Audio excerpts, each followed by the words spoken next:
going to have Council President Mantello. I pledge allegiance to the flag of the United States of America and to the republic for which it stands, one nation, under God, indivisible, with liberty and justice for all. Thank you. Thank you. We are going to do roll call. I don't have my agenda with me, so.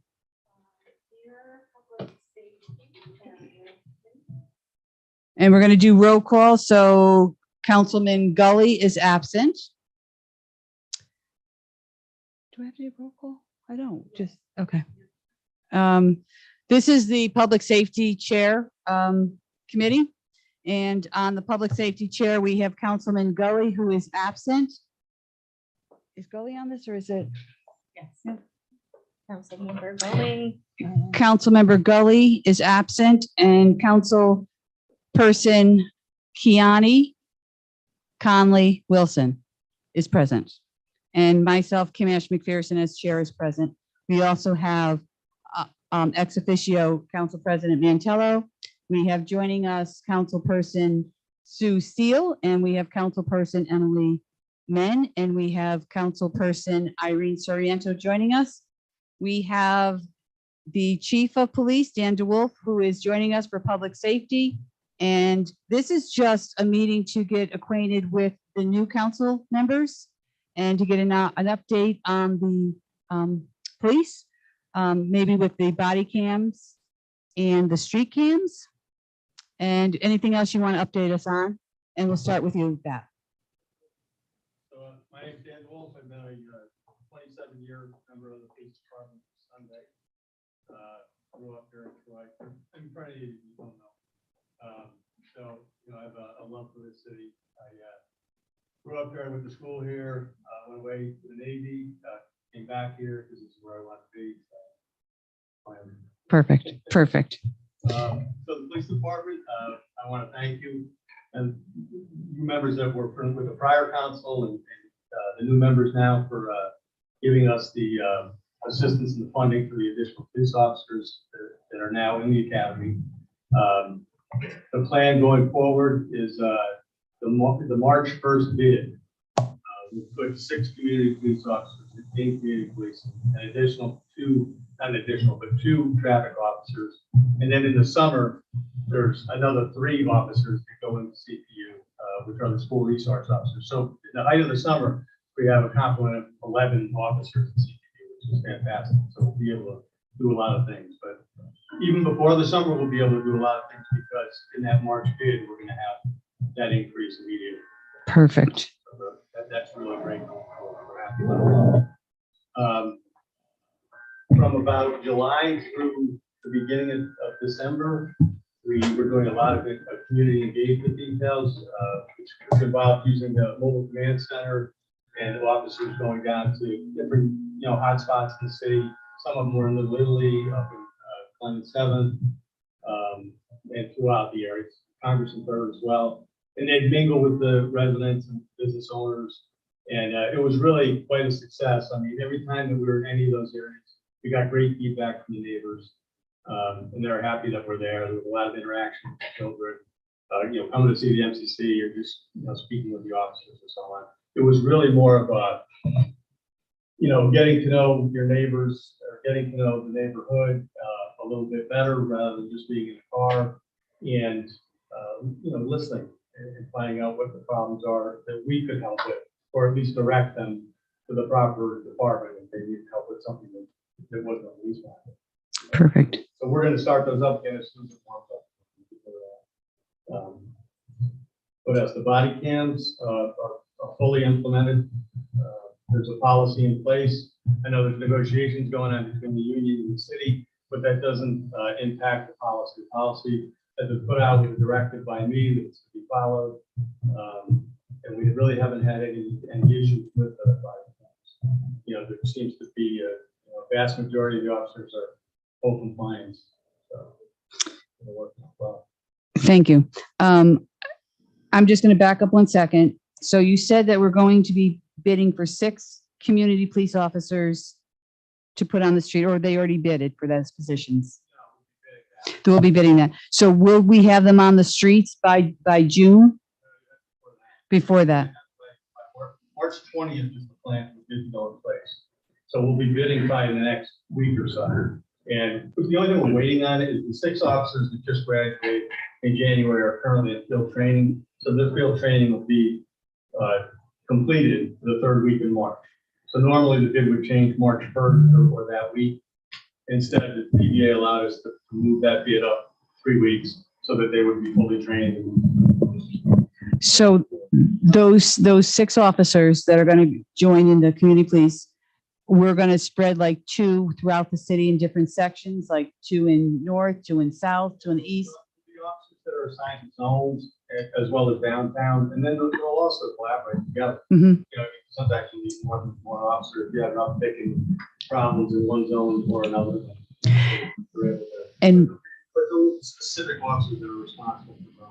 And will we be getting them actually on the streets? Yeah, we're out of the cars and walking. They'll be doing that, as well as the nuisance abatement. Yep. Code, working with DPW, working with our narcotics. Because there's often more than one way to skin a cat when it comes to figuring out a problem. Perfect. The body cams, so all our officers are all wearing those. We're not having any issues with the body cams. The videos are working with them. We have the storage. Yeah, so the storage is in the cloud. It's all through Amazon. It's a contract that we have with them. So the maintenance of them, everything is taken care of through Axon, which is great. So if one of them goes down, there's one available. As far as uploading the videos, the officers were all trained on how to do that. And they can review. There's an app on their phone. So all the phones are city phones. So they're our property. So Okay. they have to use that phone in order to have that app. Okay. And what's great about it too is that they can capture evidence on it. So where before you might have to wait for an evidence technician for a broken window or somebody sliced my tire or whatever, the officer is able to capture that on their body worn camera and then upload that as evidence, which is a help. Okay. They're not used in like a hospital setting or something like that. They're not used in the schools. The officer has it on in case there's an enforcement action. I mean, God forbid you have something bad happen. Of course, you want video of it, but they're not activated. They're not recording. If you go into like jail or anything, you can't have it there. Juvenile victims are not video, but if there's an enforcement action, even on a juvenile, it is on video. Okay. For protection of the juvenile and the officer, and it's an enforcement action. So we mandate that it has to be. Have you noticed or have any of the officers said anything with these body cams on reactions of the community? Yeah, it's definitely helped in many respects tone people down. Where if somebody's a little bit more rambunctious, they kind of, once they notice that you have a body cam on and that it's recording, they kind of, maybe take a breath and don't go on as much. Don't push the issue. Yeah, they're a little bit more respectful. Good. It's helpful. Good. Yeah, and like I said, we really haven't had any pushback. We also pretty much embraced them. I know it seemed that there might be some pushback or that there was some chatter that there really wasn't. Mm-hmm. Our force is so young and everybody else has them. So it's like, and they see the value in having a body worn camera, but 99% of the time, I mean, it almost always tells the truth. Sometimes it's hard, because things can be distorted in video at times. But that's a whole story. But it's a good protection for the officer and for the person that they're dealing with. I want to bring, we were all sent an email, and I just want to touch something on the email, and I will forward this off to you because I don't think you were on it.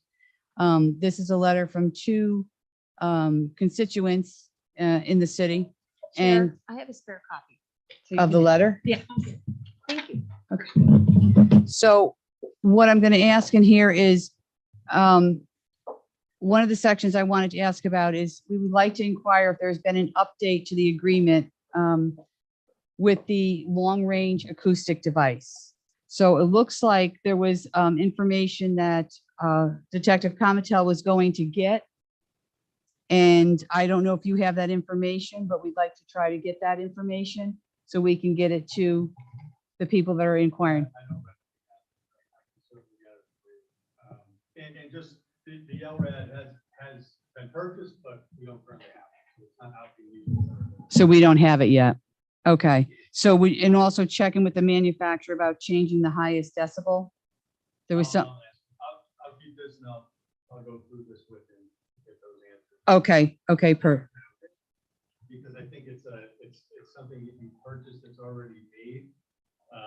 You know what I mean? But I'll ask to see if they can do that. Okay. Perfect. Or, like, switch up or something to remove that. Yep. The intention, which was explained, I thought pretty well, that the council meeting or committee meeting, whatever meeting it was that we spoke about it. There was a lot of detail. The purpose of it and the intent was it was pretty well explained, and it's like anything, you know, like as long as you follow that, well, then you don't have any problems, and that's our intent is to follow that. We don't want it for, you know, disrupting people's eardrums or anything like that, or, you know, the purpose of it was you have a barricaded gun or something. If he's in the back of a house, if your bullhorn isn't working, it happened recently out in North Greenbush, and Albany has now read, and we were able to use that. They came and assisted, and you know, if it wasn't for the LRAD, that guy wouldn't have heard that people are coming into your house. You know what I mean? It could have been tragedy, you know, but you know, it was a terrible situation. Thankfully, it worked out fine, but it was definitely a help having it. And it can be used for other things other than that. It's just a long range of acoustical for what we want it for. Yeah, does it do these other things? Lots of things do other things. But if you use them the way you intend to use them, well, then you're not going to have a problem. So, I mean, you can go round and round about it. Well, it can do this. Well, sure. I mean, you could take a car and drive it through a crowd of people, but the intention isn't to do that. It's to drive it to work and go on vacation, right? Right. Okay. Right. Right. I'm going to open this up to any of the other committee members. If you have any questions. Chair, we received a text from Jim Goley having questions. Would you like to read them? Sure. Okay, so this is from Jim Goley. After assignment, how long will our community police stay in that spot before a resident? Also, will he have any say on who he can select for the community officer spots based on individual strengths of some of our officers? So the collective bargaining agreement doesn't allow for that. It's flexible. Okay. As far as how long they're going to stay in that zone, or as I believe so. Can't hear him. He needs a mic. Stay there as long as they want once they bid it. Okay. But as far as I didn't think of that. staying in that zone, I'll have to check with the CPU captain and see if they're going to bid it yearly or what. Thank you. There seems to be a lot of continuity. Once the officer's in there, those are the people that we could choose to, and they stay there normally. Okay. Thank you. You're welcome. I'm easy. Go ahead.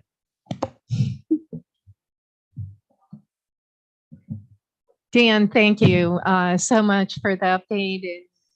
As you know, community police, park, walk, and talk, it's truly been something many of us, prior, present, we're craving. More importantly, the community is truly craving to see our officers, not just swing by a ball game, like you said. This is going to be a much more enhanced, much more integrated, get to know folks. I kind of compare it, to when my dad was a cop on the beat. Sure. He was in North Central, downtown, and a little bit of the Burg, and everybody knew him.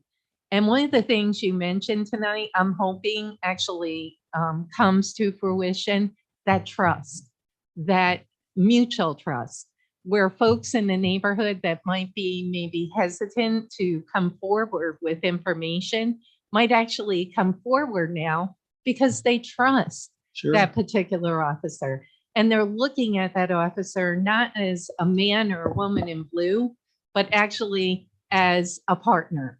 And that's where I think our SROs, school resource officers, have come into play, is that they've become like counselors and mentors and partners with some of the students. So on one front, I think people that are hesitant maybe to come forward with information might confide with that officer. Could you potentially also see that happening? And maybe they might have an ear to the ground and hear information about a potential, we'll say, just bad activities. We'll put it that way. Do you see that maybe happening? I honestly, Council President, I've seen it happen already as a result of the community engagement details. Now, they weren't just going to a ball game. They were several hours in those neighborhoods and sometimes 2 or 3 times in a week. So they really did get to interface with the community a lot. In addition to that, so another update is that we formed a recruitment and retention committee, which is headed up by our internal affairs captain, our new captain, Anthony Conyers. So it's a cross section. The committee is a cross section of officers, new, middle amount of time, different ranks. I mean, so there's a lot of different officers that are involved in that committee. And one of the things that they're starting is a reading program at School 2 in Carroll Hill. So that's going to start in the near future. They've already talked to the principals at both schools. They're all for it. And it'll be, it might be a couple hours a month, but if you're talking about 4 officers, well, that's a lot. You know what I mean? Over that time that you see police officers in and out of the school and interacting with children. So that's just one of the things we're going to do. We also have a couple ideas for some youth activities that we want to do. I don't want to really get into that yet. One of them is something I really want to do, and if it doesn't work, I don't want to talk about it. So I'm hoping it's going to work, and then we'll talk about it. Yeah, he got me So- chomping at the bit. Yeah. Now I want to know. Come on. Yeah. So it would be something very fun, and it's easy for the children to do. So it's something that we really want to do, and I think we'll be able to do it. And I spoke with Pat Doyle over at the Boys Club, and he was definitely going to help us with that. So we're doing a lot more with them as well. So it's good. It's all Good. good. Thank you. Anyone else? Now if we can just get all the guns off the street. Yeah. Chair, I apologize. Speaking of that, do you plan to have a gun buyback again? I mean, I know it didn't take a ton, but every gun is a good thing. Yeah. The mayor and I have talked about it, but at this time, we're probably not going to do one. I think that the money is better spent on actually getting illegal guns from investigations and so on. But we'll certainly revisit it. The last couple of times, and we did get a lot of guns, but a lot of them, had nothing to do with Troy. And I mean, that's the problem, is the way you have to do the gun buyback. It's completely anonymous, and guns can come from anywhere. So you could have somebody from Guilderland bringing you 5 guns, not helping us. But gun recoveries, it's like a good thing and a bad thing. It's a good thing that we're recovering. It's sad that we've recovered 13 guns already this year. I mean, Mhm. compared to last year, I think that's 7 more than last year by this time. So, but it's good police work. And good. Absolutely. You all set? Anybody else have any questions?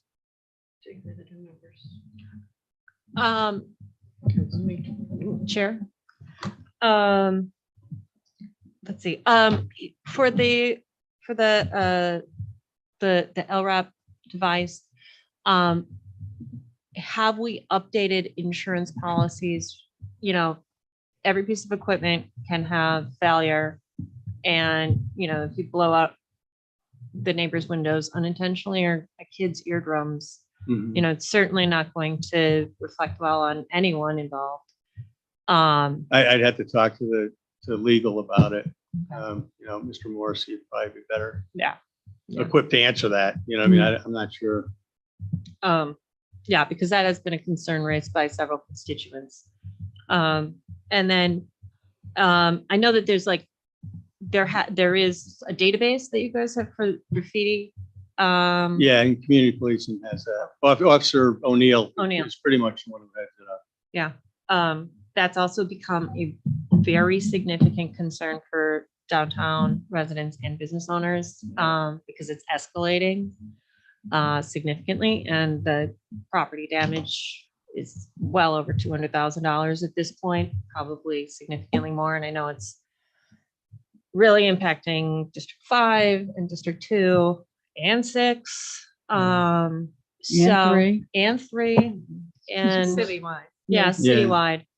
And I know that it's very difficult to prosecute that.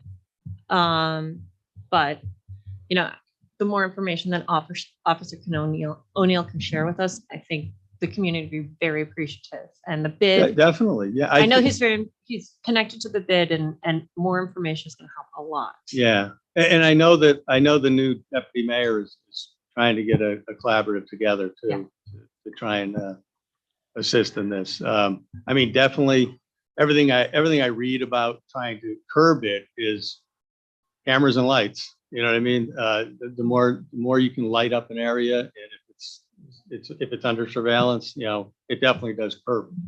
And then on the other side of things, you know, as far as it happening, you know, there's different kind of paints and sealants and stuff like that to remove it.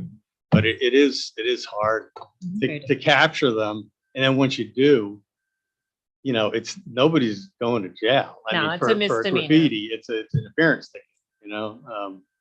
So it's tough. I mean, I don't know, maybe we can come up with a big, Heavier big wall fines. that they can, or somewhere, hey, if Yeah. that's something that you like to do, then talk to us about it. There's an area you can do it. I don't, you know, it's. Chair. Probably not for tonight because I know we're running late, but a couple of areas that I would like updates going forward would be the PORB. How is that working out? What's the department's relationship and all that? Excellent.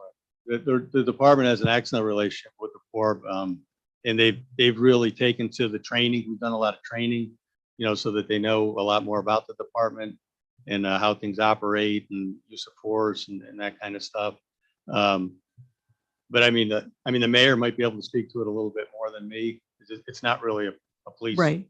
I was interested in the, But our relationship is great. relationship. Yeah, I mean, Good. you know, Officer Fitch is usually the PDA rep that's there. Anthony Conyers, the IA captain, is our, you know, is the main person who they deal with. But they've asked for a lot of different training and a lot of different information. They've reviewed many, you know, cases throughout over the past couple of years that they've looked at, and it seems to be going fine.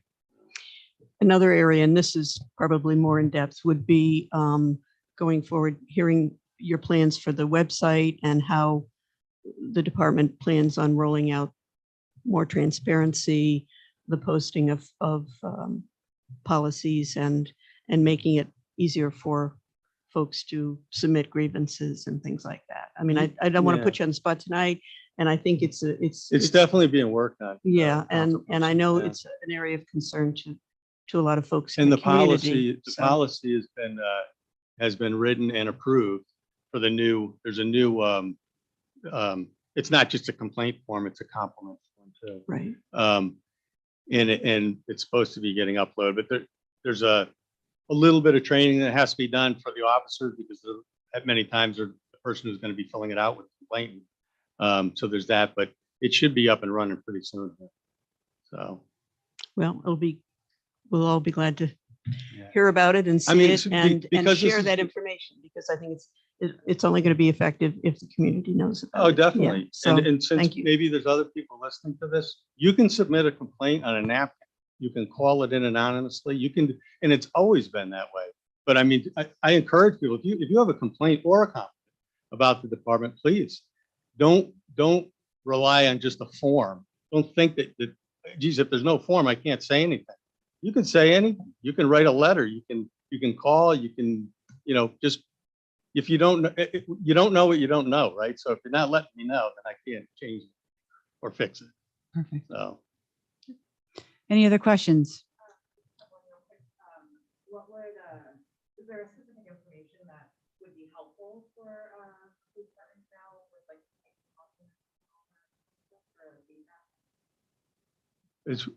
As far as, that's a, Is there specific information that would be particularly helpful? If there are certain like pieces of information that would be really helpful for either improving or continuing doing the work that folks are doing? well, I mean, the form itself is much more in depth than the old form. So there is a lot of information but there's a lot of inquiries on there that you can check or you can fill out and stuff, which will I assume would be very helpful for us to know that. I mean, we take, compliments, criticism, whatever's going to make us better. I mean, that's why we're working with Khalil James. You know what I mean? It's we want to be the best police department we can be.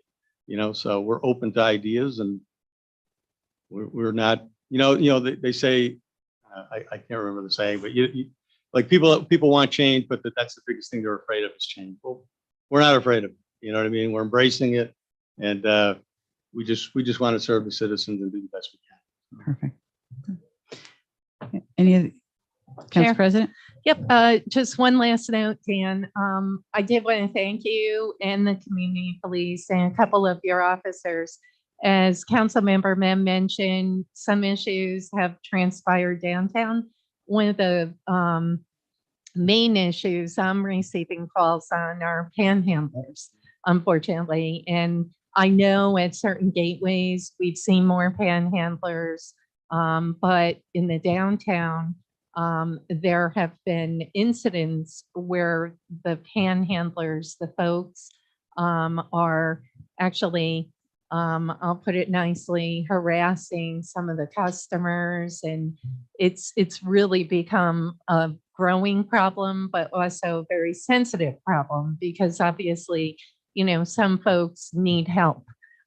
So it's a two-way street, and I really want to compliment your officers because much like during the PRRCC meetings, we talk about, the mental health calls and the calls that your officers have encumbered over the years and how a lot of times it's not about, say, a crime and is about these types of calls. So saying that, I do want to compliment, I think, they're handling it appropriately, trying to get the folks help at the same time, trying to work with that person. So do you feel you've made some progress? Because I know it's a very sensitive, in terms of trying to deal with folks on edge like that. Well, as far as like, somebody in crisis or EDPs, emotionally distressed people, yeah, I mean, with the training that we have and unfortunately the volume of calls, our dealings are usually really, really good. I mean, we get compliments from, Kevin at Joseph's house and community house and from regular people, the way that the officers handle those situations. I know there's been tragedies throughout the nation, but thank God that they're not happening here. And I think that that's as a result of the training, that the officers get. I mean, it's very thorough, and it's. And I think you've made a lot of progress, and the downtown, a couple of the businesses who have called me have been super appreciative of the response. Yeah, Billy and- talked, Yes. had a long Yep. conversation with Troy Optical Yep. about their Troy relationship. Vision, Troy yep. Vision, I mean, yeah. Yep. So thank you. And Yeah, I sure. just wanted to let you know, and obviously, we're here. I know it's a tough subject or I should say a tough area, and a lot of work. Yeah, there's a lot of it is a lack of support from, like mental health and stuff like that. And that's because they're strapped. I'm not knocking them. I'm just, they're in the same boat, you know what I mean? But it does make it difficult when you don't have a place to bring somebody that needs a little bit more help than just an interaction for 15 minutes, So hopefully that's getting worked on with the state level. Chair. Yes. Yeah, actually, to follow up on that, have you found how have you found the county in terms of being responsive for, because they do have resources for mental health and drug issues and housing issues? Have you gotten support through the county since? Yeah, so we speak, at least, we have a monthly meeting, but we often speak more than that. The Commissioner of Mental Health and Catherine Maciel, also from CEO, who used to be the Commissioner of Mental Health. So we speak a lot, and they actually are partners with us in our EDP, our key training. So they help fund it and help us, find a place to have it and so on. So we speak often.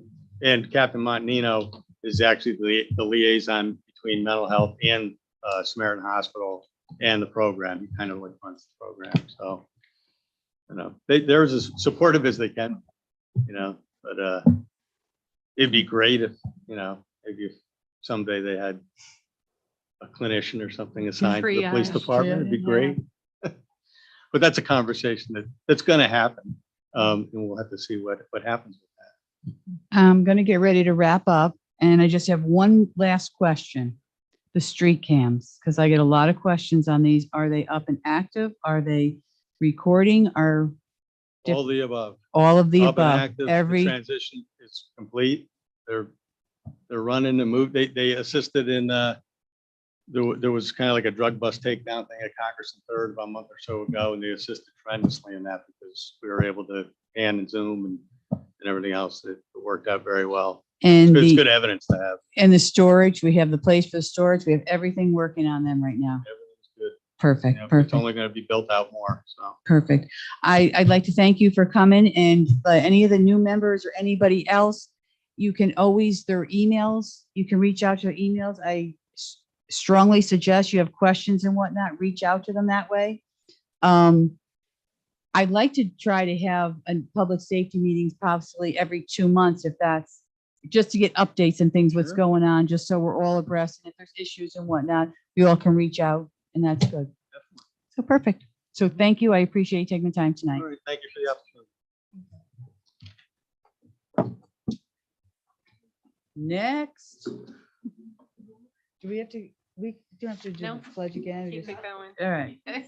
I know Councilwoman Steele wants to do the pledge again. That's perfect. That's right. She.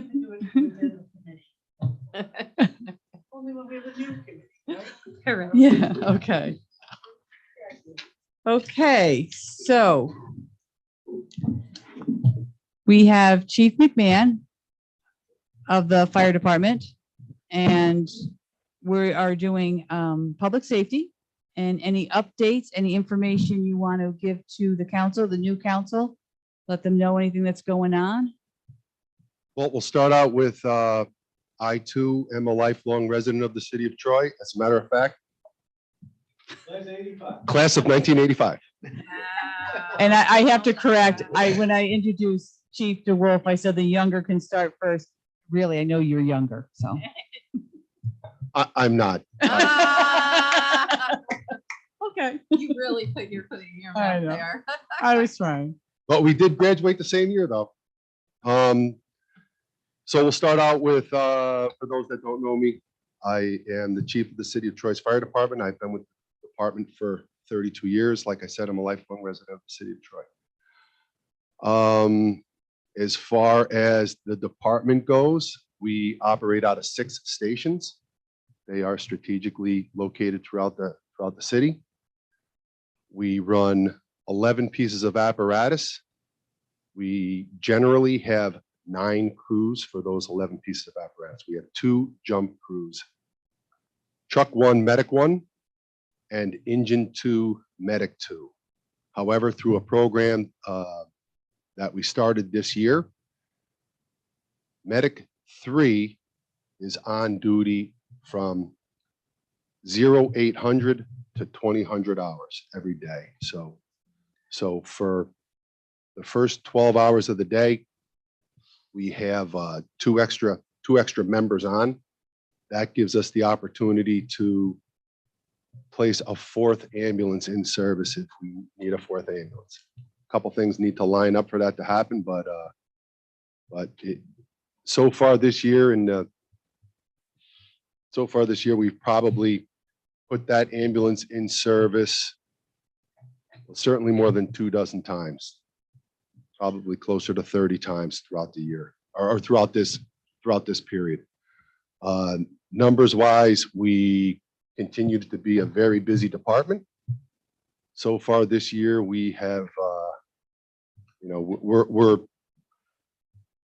2021 was a very busy year, and we're on pace to outpace 2021. As far as services go, we do fire suppression, we do EMS treatment and transport, we do vehicle extrications, car crashes, elevator rescues, rope rescues. Obviously, we do water rescues, ice rescues. We have, the City of Troy's Fire Department. I realize that I'm being very, I'm biased in my opinion, but it really is a good department. We do offer the citizens of the City of Troy and the visitors a lot of services. There's a lot of stuff that we are able to do. We're very fortunate that we have a real good department. They are, they're an aggressive department. When we bring a new set of tools to them, when we bring a new skill to them, they are truly, they go after those skills, and they really, they take those skills to heart, and they, when needed, when called upon, they are able to use those skills in the treatment, transport, and rescue of people within the City of Troy. So we're very fortunate as far as that goes. Equipment wise, we run 5 engine companies. An engine is a pumper. We run 5 engines. Of the 5 engines, 3 are new, 2018, 2019, 2020. We have one 20-year-old engine that we are looking to replace in the 2023 capital plan. We have 2 aerial devices, 2 ladder trucks. We have a ladder truck that is on order that is in the 2022 capital plan. Unfortunately, I would hate to say this, it sounds like the COVID-19 it has become an excuse for everything, but because of the issues with the supply chain, what used to take 9 to 12 months to build is now taking 18 to 24 months to build. So although that aerial device was ordered January of 2022, we probably will not see that till the end of 23, maybe the beginning of 24. And we have an ambulance on order. We are fortunate enough that there is an ambulance that is in line being built as we speak, that is fully within the specs of the City of Troy's ambulances, the type of ambulance that we use. And it carries the equipment that we carry because we are a fire department based transport system. Not only do we do, EMS transport, carry everything that goes along with the treatment and transport of the sick and injured. We also do firefighting. Those members that staff those ambulances are firefighters. They need to carry their turnout gear, their SCBAs. Like we just said, we do water rescues. They got to carry PFDs, they carry throw ropes. So the amount of equipment that has to go on the ambulance is quite extensive. So we have been fortunate enough that we've found an ambulance that didn't have a taker. It is in line, and it will be hopefully delivered early July. Station wise, we just met with some architects as far as a phase 1 study for the Station 1 replacement. Station 1 is 115th and 5th Avenue. It needs to be replaced by every standard. It was built in the 70s. It was meant to be a 25-year building. We're 50 years into a 25-year building. It is beginning to show its age. So So we're meeting with architect. We had an initial meeting with an architect to figure out where we would be able to fit a modern station. Unfortunately, Lansingburg, as well as the, everywhere else within the city, it's dense. It's very compact. So trying to fit a modern station in these dense communities, in these urban environments, might be difficult, but we have an architect on board, and he's gonna figure it out for us. Chief, can I interrupt you for 1 second and ask you, Sure. on the phase one, when you're saying dense, wasn't there a place that they were actually looking at? in Yeah, that yeah, yep. center? Okay. Yep. So, J, was it J? J&J. J and J? yeah, so let's talk about that. So Yeah. it looks like a big plot of land. It really does, right? 117th and 2nd Avenue. However, it is, we're a fire department that does EMS. So there's 3 pieces of equipment out of that station.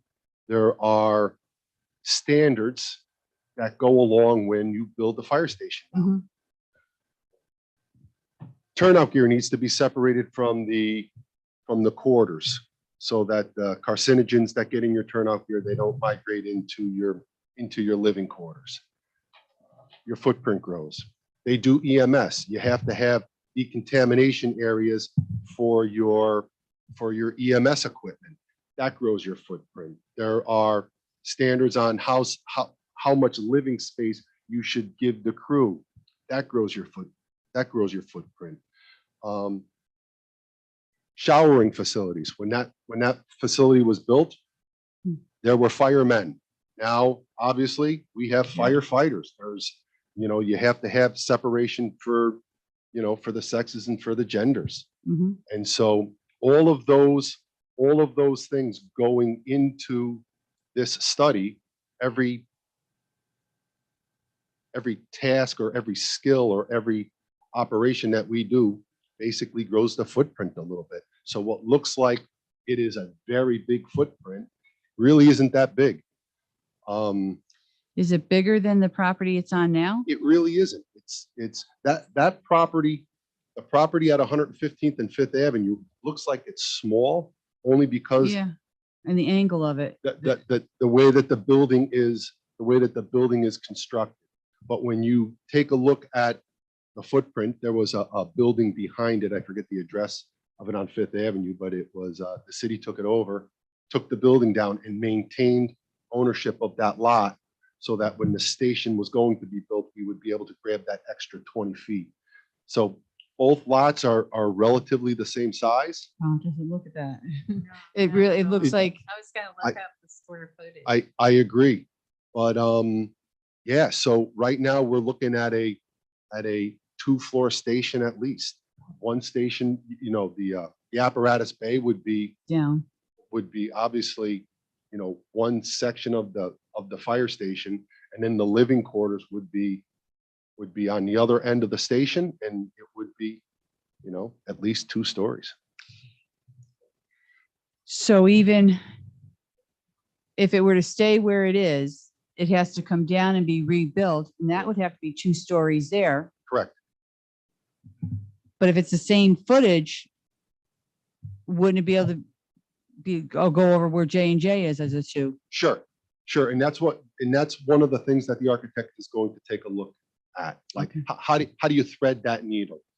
How do you, because when they take the station down, that station, there's probably well over 4,000 calls that come out of that station Yeah. every single year. So you just can't abandon the No. station. So there's workarounds for that. If you're going to use that footprint, it is you can leave the station up and operational, build in another location and move to that location, or you can build some temporary quarters, tear the station down, rebuild the station, and then move from that temporary quarters. And there's a whole lot of dancing that has to go on with that. That is, at this point, it's beyond anything that I can comment on. Where are we in the study of it? Where are we? what steps are we at right now to, What would be the best location for the station? And if that location is 115th and Fifth Avenue, how would you be able to accomplish that dance? okay? The other one I wanted to ask you, down here. We had the issues with the ambulance, and shortage of men, firefighter, paramedics. Where are we on the tests for hiring? I know we're short. Are we down 12, We're down 14. 14? We will be hiring 4. They'll be going into the academy at the end of March. With only 4 members, it's too small for us to do our own academy.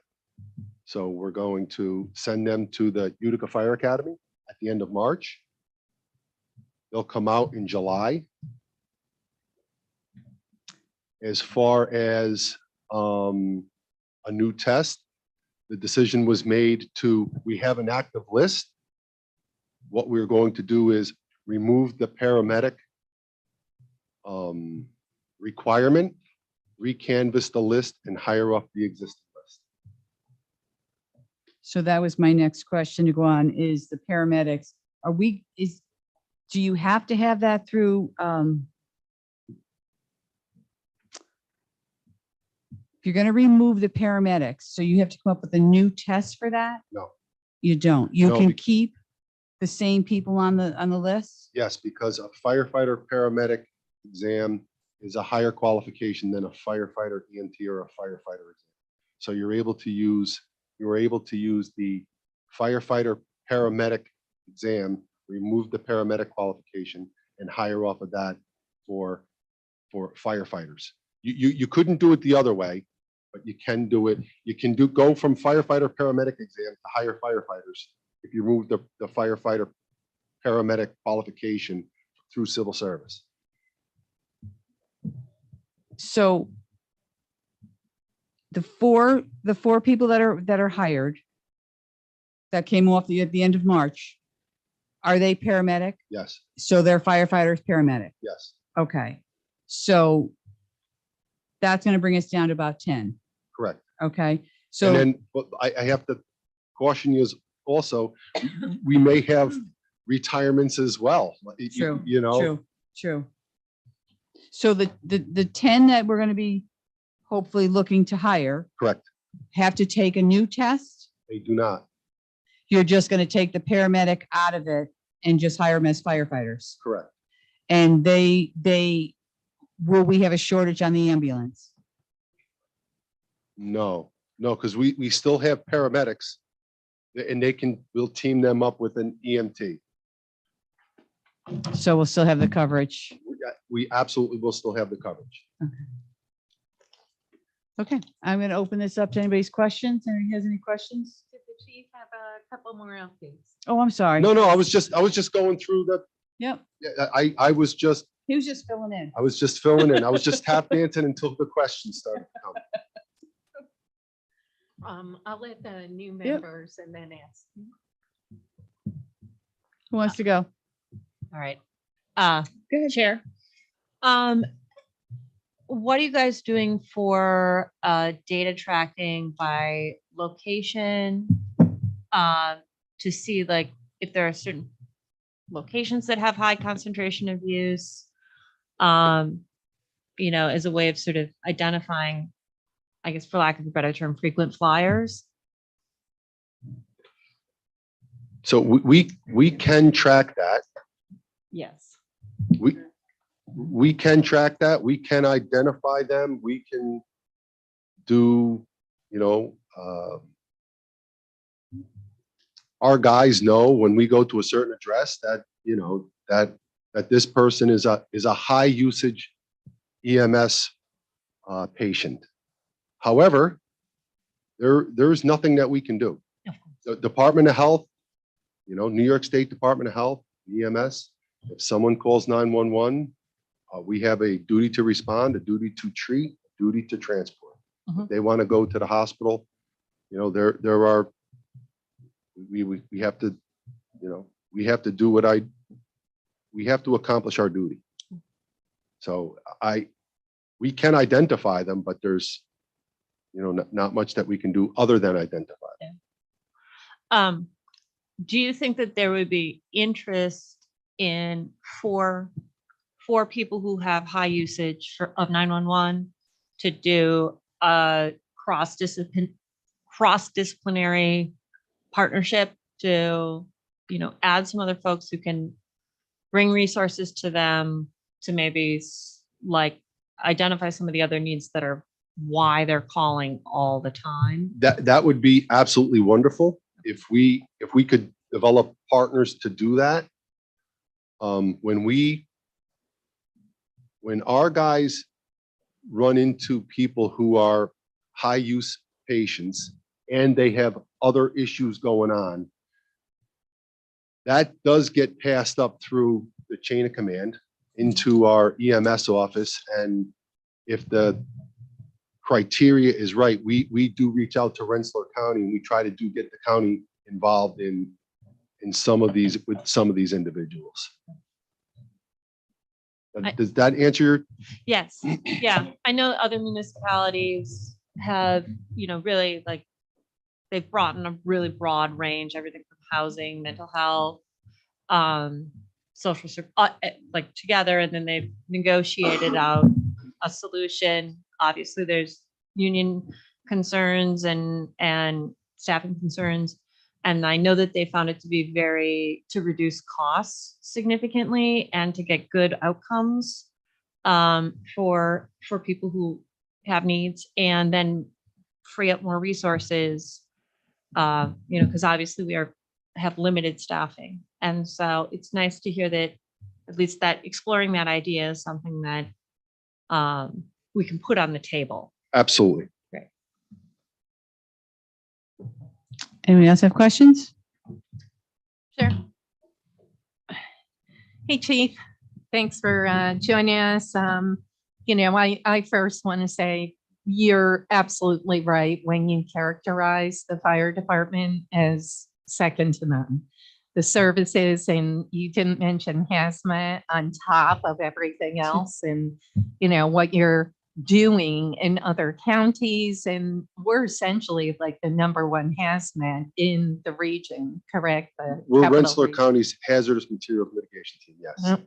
So that on top of everything you said, one of the things that struck me when you were talking about the new firehouse is the fact that the firehouse that we have now is completely substandard. If, like you're saying, A, B, C, and D, like what are you doing now for the turnout gear? And how's the second turnout gear working out? I The guess second that's turnout number gear works out fantastic. It is a great addition. Mhm. And what we do now is what we did back in the 70s. The turnout gear hangs in the station. It hangs on a rack right out on the apparatus floor. There is that station does have a heavy duty wash machine. It's called an extractor.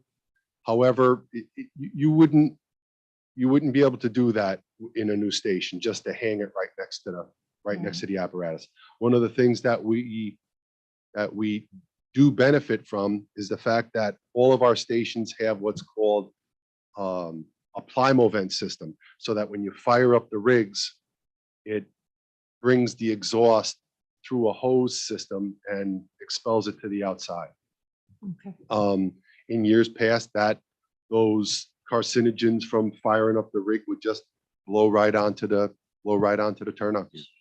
And so, yeah, it's exciting to look forward to a new station, but going through it for the first time, it's there's a lot to it. Absolutely. One of the things that you mentioned, Chief, and just for new council members, the prior council, we appropriated money, as you heard the other night with the ARPA update, for a complete study in terms of the ambulance model, I coincidentally was here in the late 90s when I was 15. And it's not that funny, Chief, come on.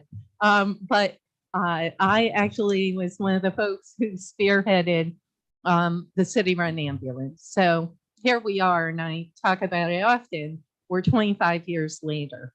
We're working with a similar model. Demographics have changed. The population's changed. We have more apartments today than we used to. And obviously, the city has changed. The mayor, we did appropriate money for that. The mayor's working on RFP. Well, I won't put you on the spot. Obviously, I'm sure it's something that you want to see, an unbiased report to talk about the model, to talk about staffing with the changing times. And hopefully you're helping the mayor with the RFP so we can get it on the street. Absolutely. Cool. And then lastly, in terms of staffing, Chief, you mentioned, so now we have from 8 a.m. to 10 p.m., which is awesome. To 8 a.m. to 8 p.m. Oh, 8 a.m. to 8. I thought you Sometimes it said does go to 10 2000. p.m., but Yeah. that's because of late calls. Oh, okay. I thought you said 2000, which is 10 p.m. So anyway, 8 a.m. to 8 p.m. So in the late hours, what are we doing? God forbid it hasn't happened, but what are we doing to fill potentially that gap? If, say, our ambulances are tied up, we aren't able to get a firefighter to actually fight a fire. Is there a backup for that? Or how do you feel in terms of those hours? And do we need 24/7? Or do you feel we're okay with the 8 a.m. to 8 or 10 p.m.? Well, what we did was we took a look at our call volume. And it's actually 9 a.m. to 9 p.m. we have a spike in calls. So we threaded the needle from 8 a.m. till 8 p.m. We added 2 additional members to our staffing. So during that 12-hour period, we're running 26 guys for that 12-hour period. For the other 12-hour period, we're running with our normal complement of 24. Okay. Would I like, I would, I don't know of a fire chief in the state of New York. I don't know of a fire chief in the nation that wouldn't want more members. I would love to have more members. We have 2 jump rigs, engine 2, medic 2, truck 1, medic 1. I would absolutely love to make them fully staffed. It's a tremendous expense.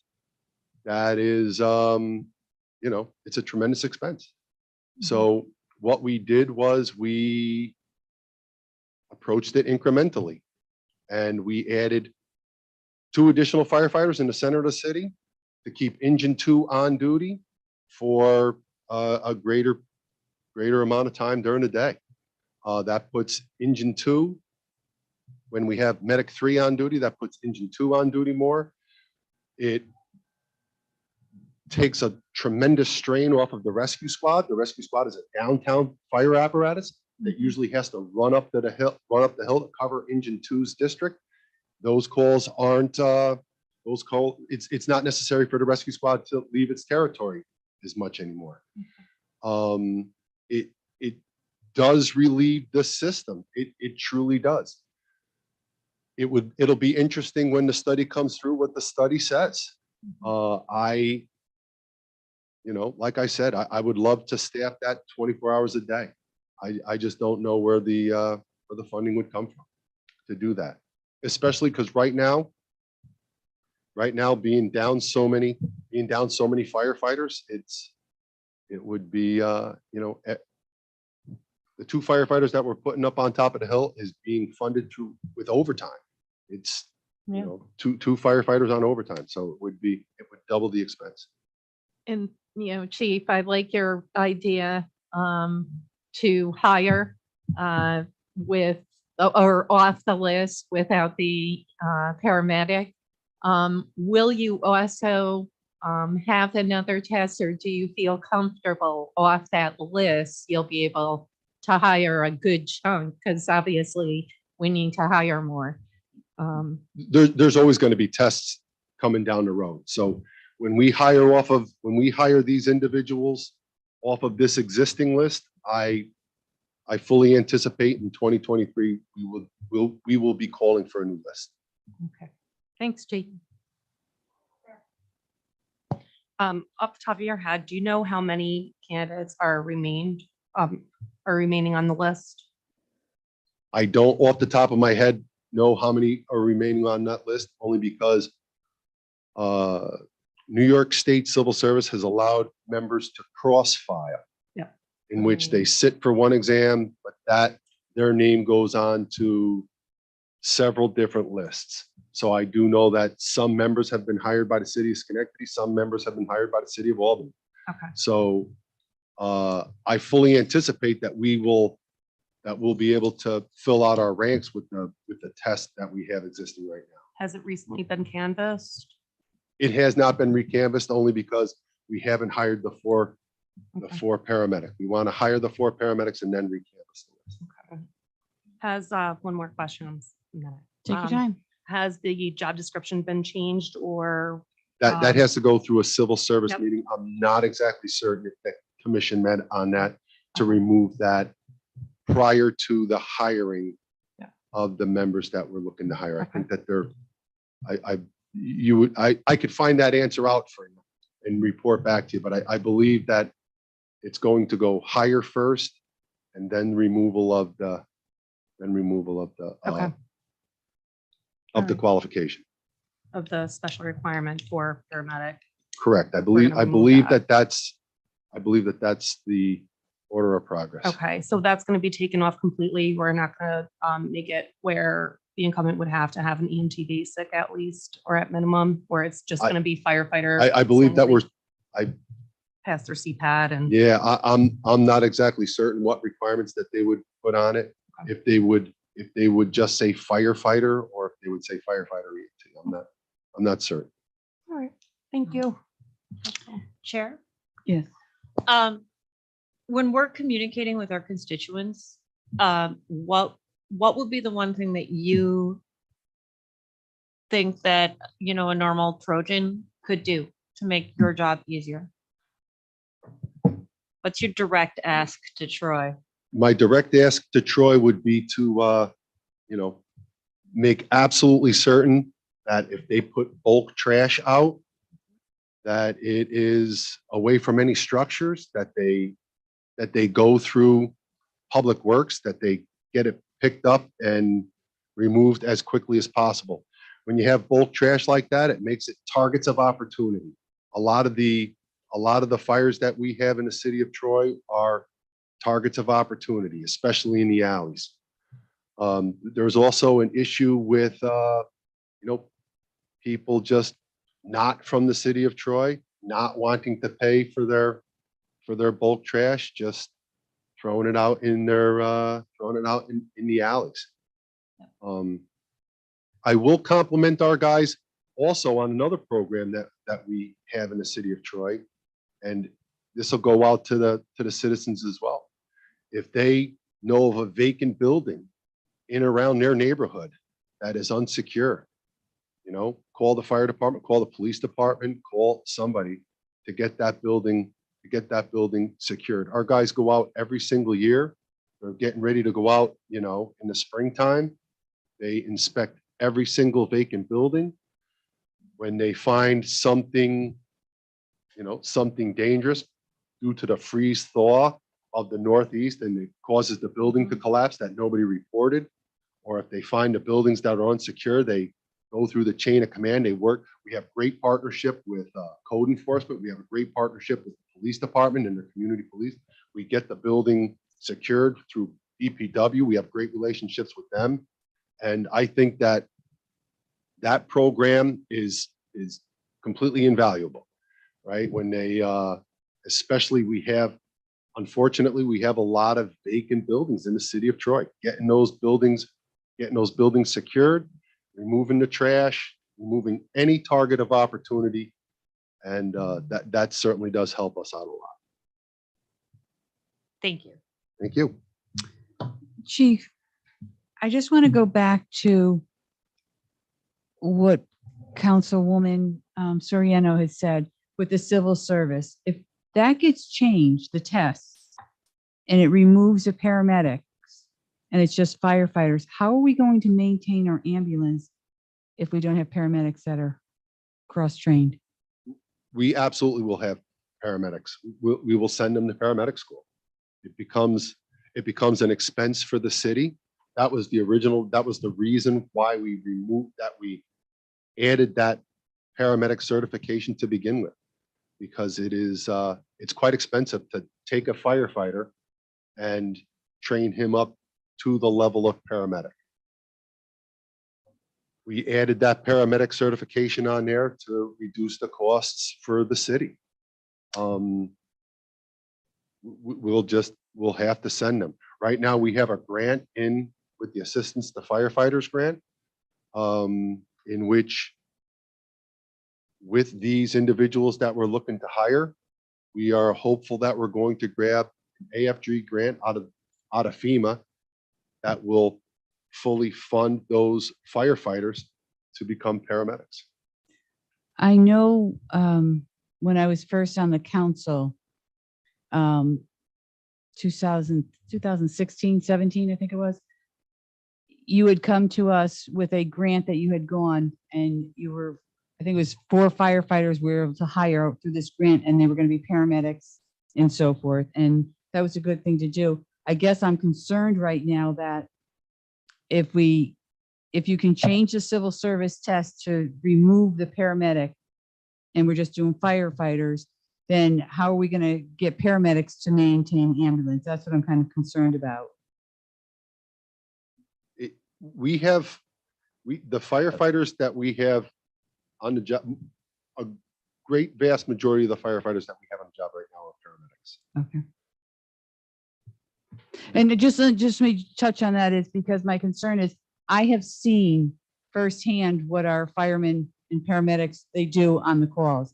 Unfortunately, they're out there and they're performing the paramedics of saving someone's life from gunshots, from stabbings, from the accidents. And I've witnessed this, and it's amazing on what they're doing, and they're qualified to do this. And I'm not saying they're not going to be qualified. I just want to make sure we still have the coverage of protecting the residents, and that's what I'm looking at. We will. We'll send them to paramedic school, and they will become paramedics. When I got hired, I was a firefighter, and they sent me to EMT school. They sent me to paramedic school. All right. The advent of the firefighter paramedic is not that long.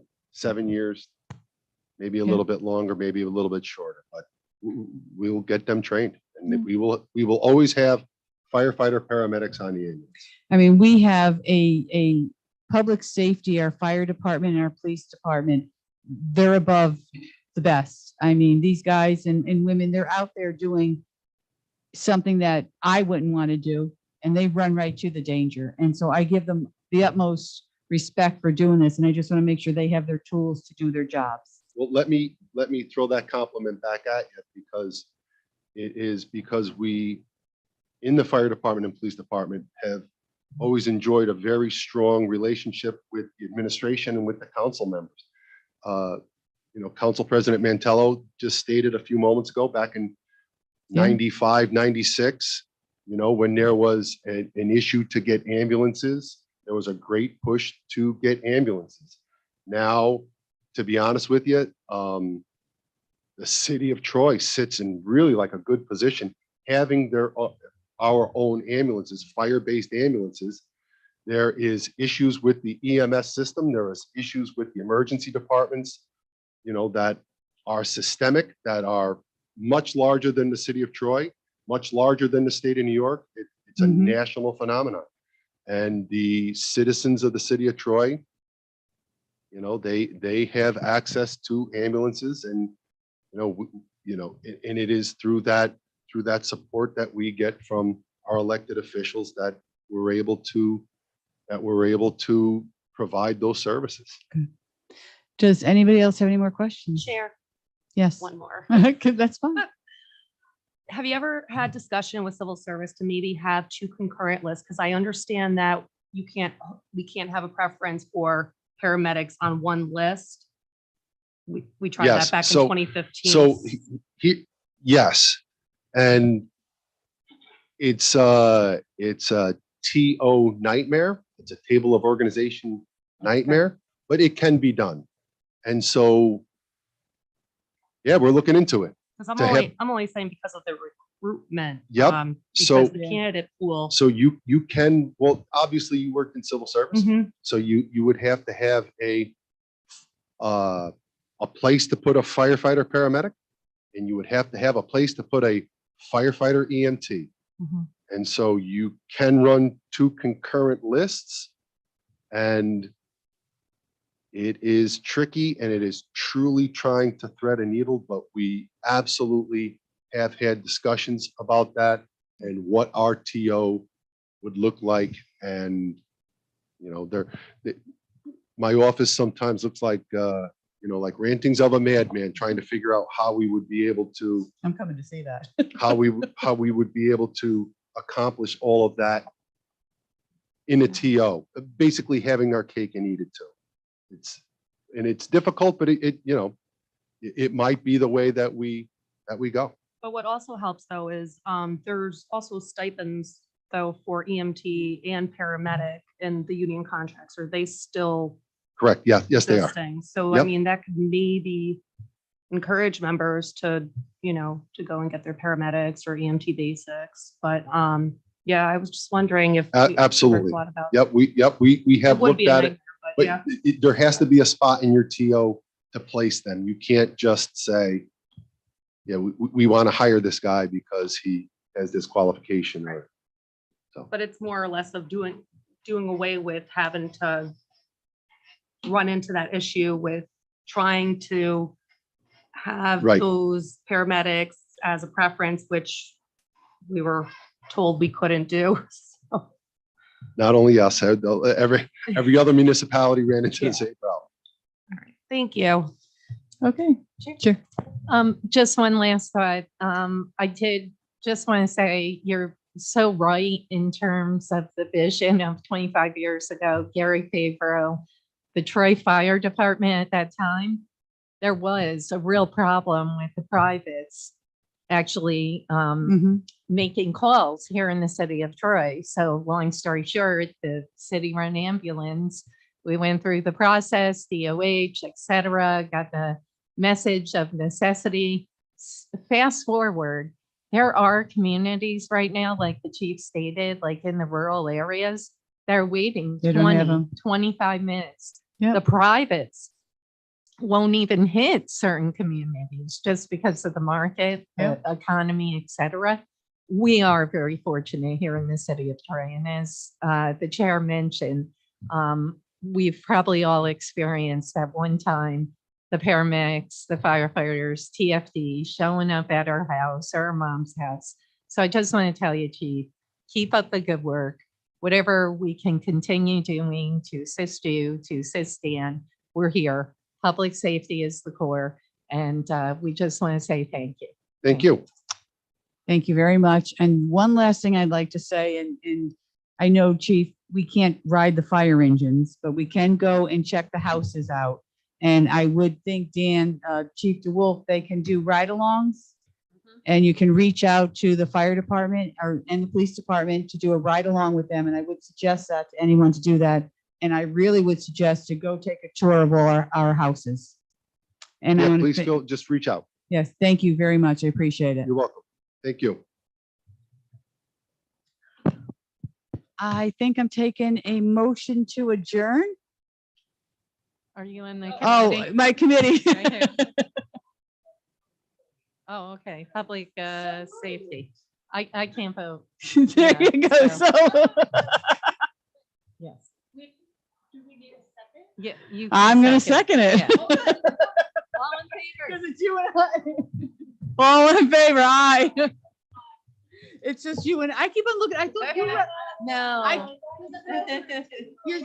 Kiani is on PU. I kept on looking at you for I need my list. Thank you, guys. Perfect. Let's get them on. The chair is hitting the restroom. What do you have there?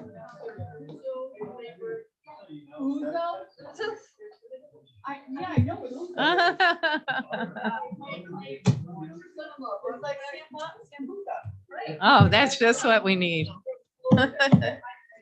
Ah.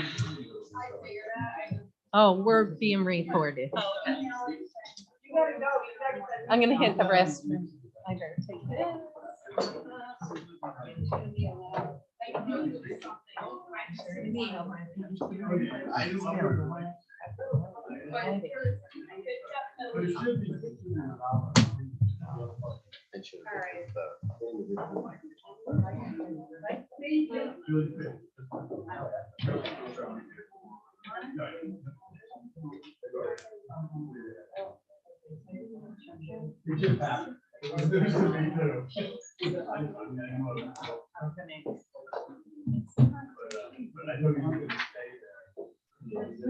Thank you.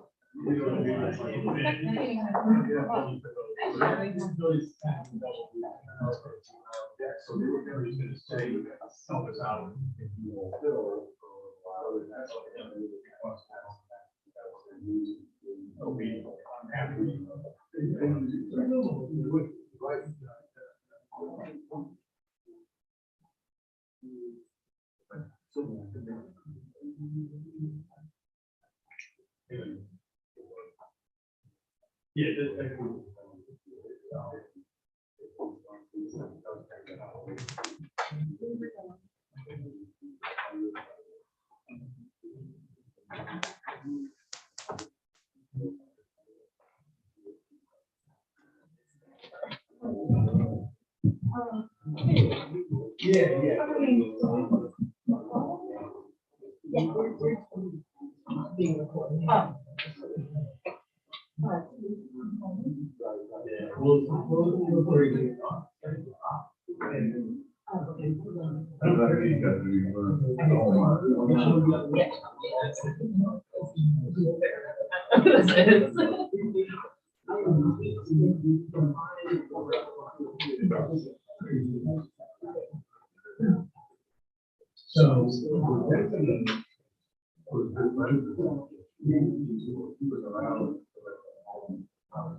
they're on the same side.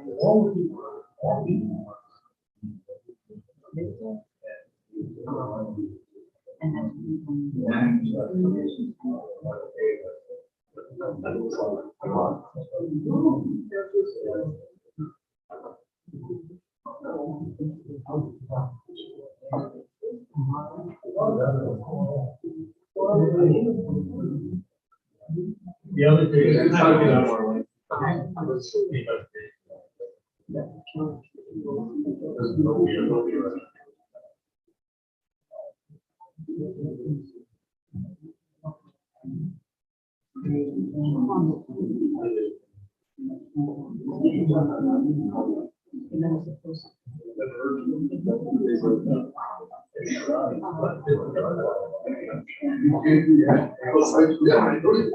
Thank you, Chief. Have a wonderful night. Thank you. Yeah, you're very welcome. How are you? All right, ready? Thanks, as ready as I can.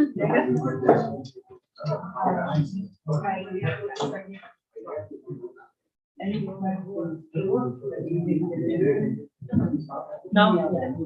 You got the, yeah.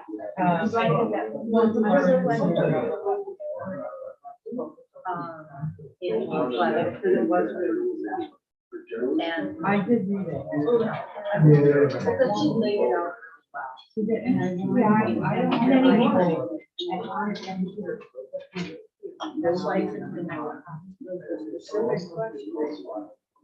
Yeah, and that's how I wanted to.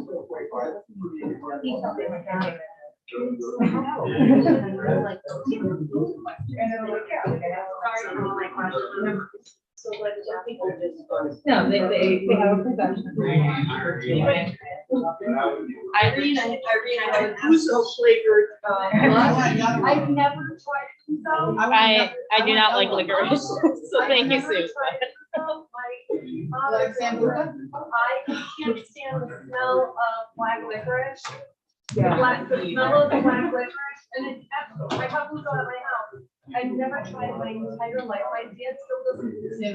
Right? Sitting on the rock. Nope. The smell of I almost tried it on my sister's like 35th birthday party. There was like a tray of Uso going around. I picked it up. I took a whiff of it and immediately my stomach turned. And we're gonna get this started. Who's on the bottom? I'm Sue and then Valerie. Or you? Oh, I'm on. Yeah. That's why I'm like. All right, so I'll pull Chris on. Only we're going to start the public utility. Emily. Ruling to order. Starting the public utility. I don't ring my gavel. I have one. I have one too. Back when the housing authority used to be first when I grabbed it. You haven't met in so long. Hey Chris, how are you? Can you hear me? Chris Stoppies. Hello. Can you hear me? Chris, can you hear me? I can. Can you hear me? We can hear you. Sorry about the delay. We had a lot of technical difficulties, and then the chiefs really took up a lot of time. Yeah, right.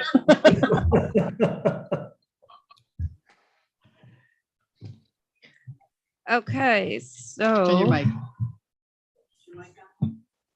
is it on? Yeah. All right, so February 23rd, we're having our Public Utilities Committee meeting. It's at, time is 7:42, and we're gonna stand up for the Pledge of Allegiance. It's Kim, Council Member Ash McPherson. I pledge allegiance to the flag of the United States of America and to the republic for which it stands, one nation, under God, indivisible, with liberty and justice for all. All right, so we're gonna do a roll call. Let's see. Okay, we have Councilmember Ash McPherson, Present. Councilmember Conley Wilson, Council President ex officio Mantell. And then we have Councilmember Steele, Councilmember Men, and we have Chris Whelan. Thank you for joining us this evening.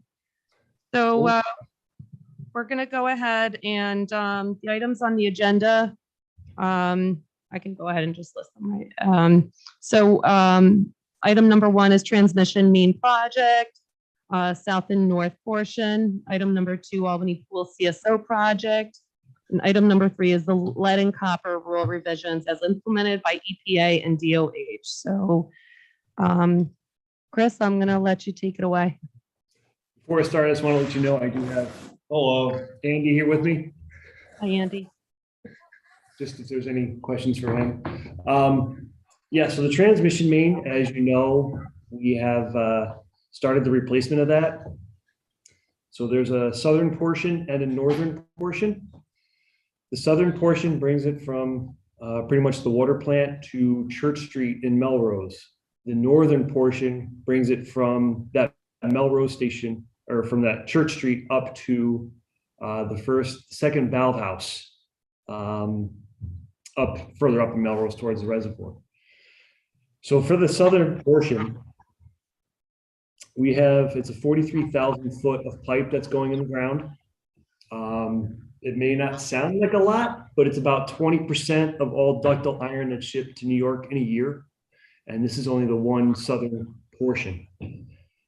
We have had 29,000 feet delivered, and we have had in the ground 21,000 feet of pipe is in the ground.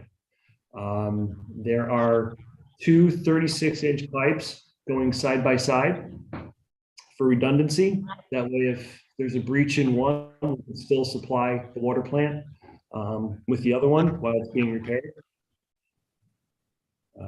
So they are on a shutdown for the winter. They're probably going to start up here middle of March, depending on weather, to finish up the southern portion of this pipeline project. It has been going without a hitch. It's been going fantastic. It's been moving right along. The contractors have been doing a wonderful job. The deliveries for pipe have been coming in nonstop with no problem. The one hiccup that we're having that I'm probably going to need some assistance with at the special finance meeting next week is we bid pipe in 2020. In the fall of 2020, we bid for all the pipe. Since then, the raw material has quadrupled, energy costs have tripled, and the shipping of the pipe has doubled.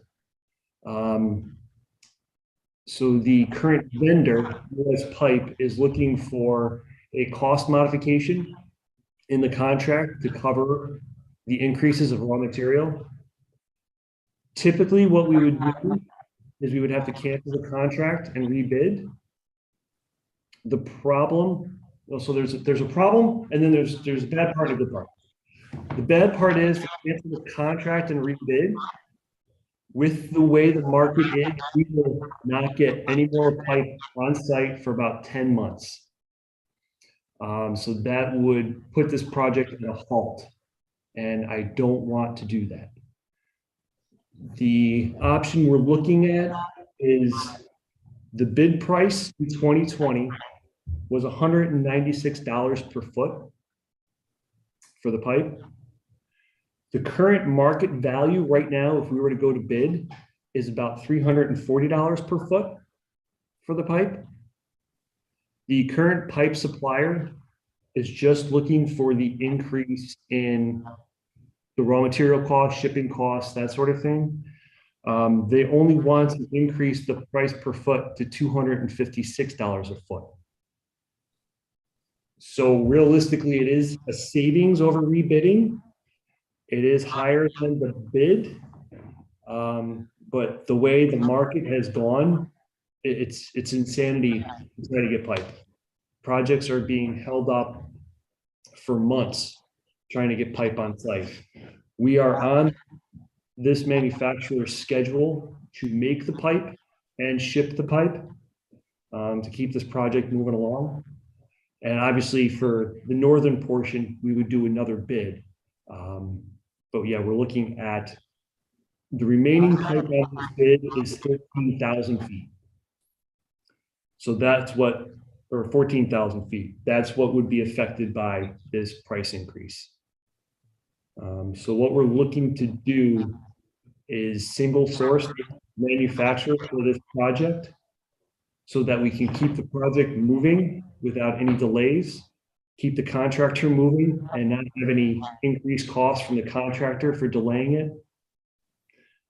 Ultimately, the way I look at it, if we have to cancel the contract, we're going to be spending $340 a foot. With the modification, we're spending $256 a foot. There is enough room in the bond that we have and the financing that we have. And there's also more grant money that we're able to reach to get this increased cost. We've been working with EFC and they do not have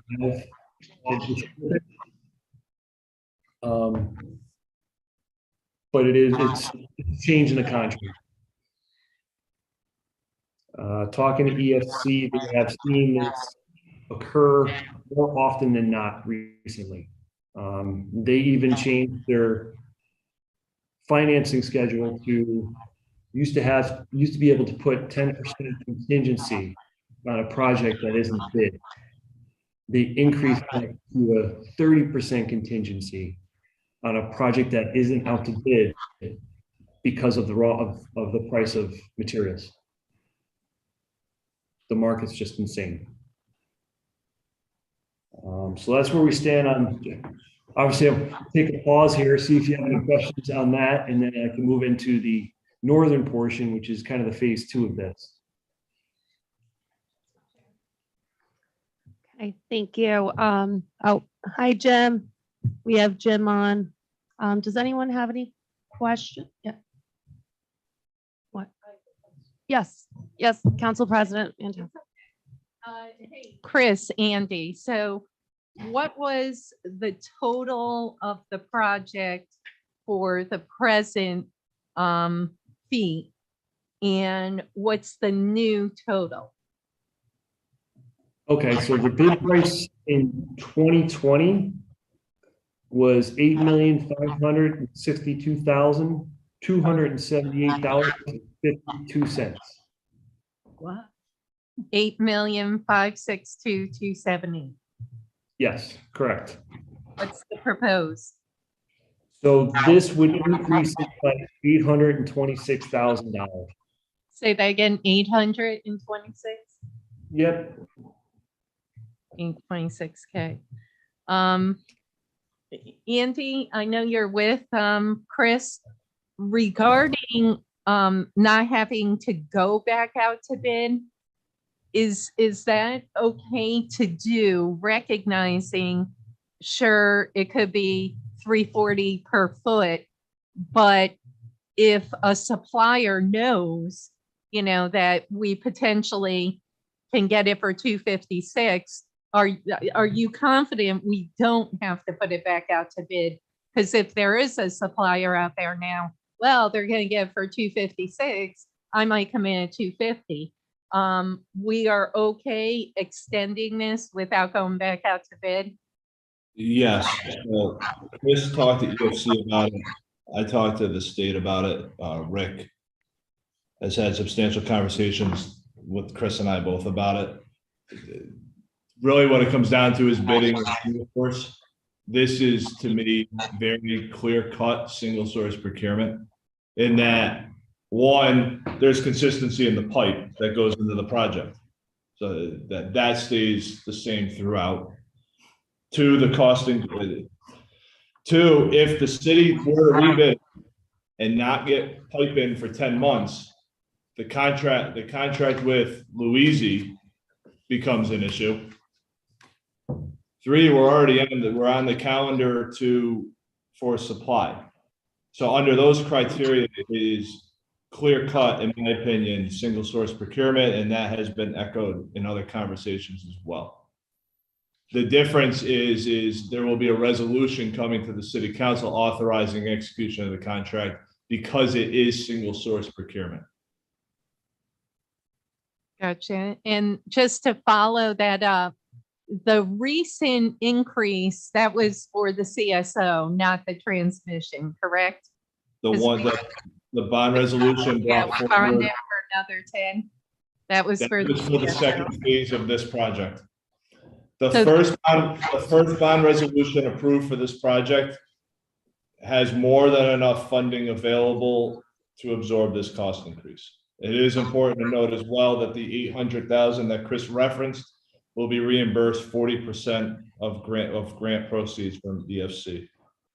Okay, so the second bonding that we did do, and we did that for a potential other EFC grant, we're not going to tap into that bonding. We're tapping just into the first bonding. Good. We won't even come close under this, even with this cost increase, we still won't come close to maxing out the first bond resolution. Thank you. Does anybody have any questions? No, I think that's the mouse. He sent me questions. Can he speak? Can Jim, he's got, Can. okay, he can asked his speak. questions. Anyone have any questions? No? Chair, Councilmember Goley? this is only the start of our process. Chris, I do have a couple questions, but I was gonna wait for a different time to talk about them. But I might as well ask, as you know, the council has a large task on being the lead agency on that piece of property down at 1011 Second Avenue. And I was curious to know that I know that either the county or the city went through there to put a transmission line or a drain line or some line in there. Can you tell me what that line was? 10, 11. Second Ave, where the Vandenberg project is going. Oh, there's the, on that property is the water line that goes across to Waterford and Half Moon. That was put in by the EPA as part of the dredging project. And it's, we own up to the vault on the property. There's a Yep. fence there in the center of the property. We own up to and including that vault. Waterford and Half Moon own from that vault all the way over to their side of the river. So just to help us out, because as I said, we have a lot of information here and I'd like to get whatever we can together. When they were digging over there, did they have to require any, archaeological studies or any test studies? And if so, do you have those results? And is that something that we could get as a council? All of those studies would have been done by the EPA as part of the project, and that would be in their files. We don't Okay. have copies of those studies. Okay. All right, that's great. That was my question. I appreciate it. Okay. Any other questions?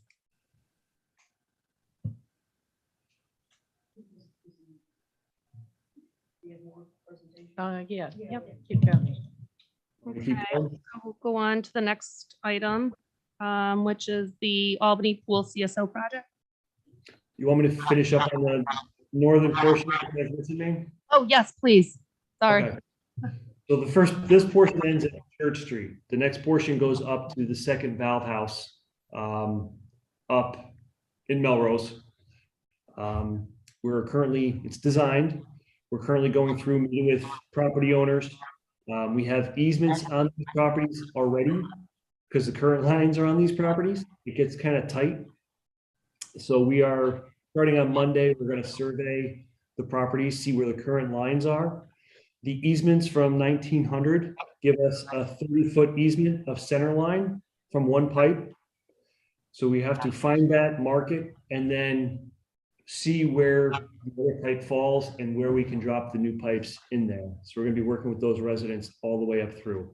There's about 14 of them. I sent them all letters.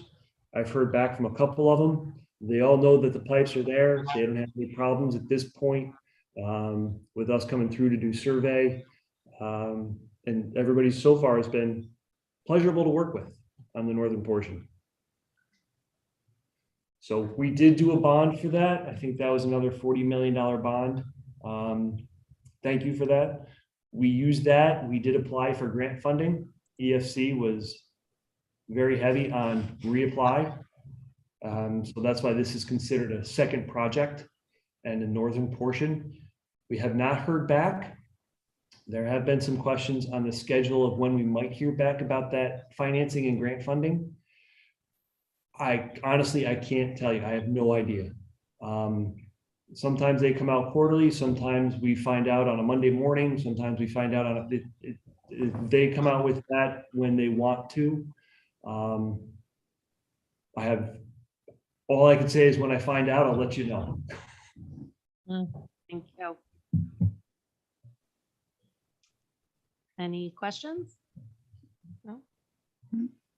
Okay. So now we'll go on to the second item, and that's the Albany Pool CSO project. Yes. As many of you know, been on the council a while. This would probably be me repeating myself. We are part of a consent order with the Albany Pool. The Albany Pool is Troy, Rensselaer, Albany, Waterville, Green Island, and Cohoes. The idea of the Albany Pool is all of our communities have overflows that go to the river on the sewer side.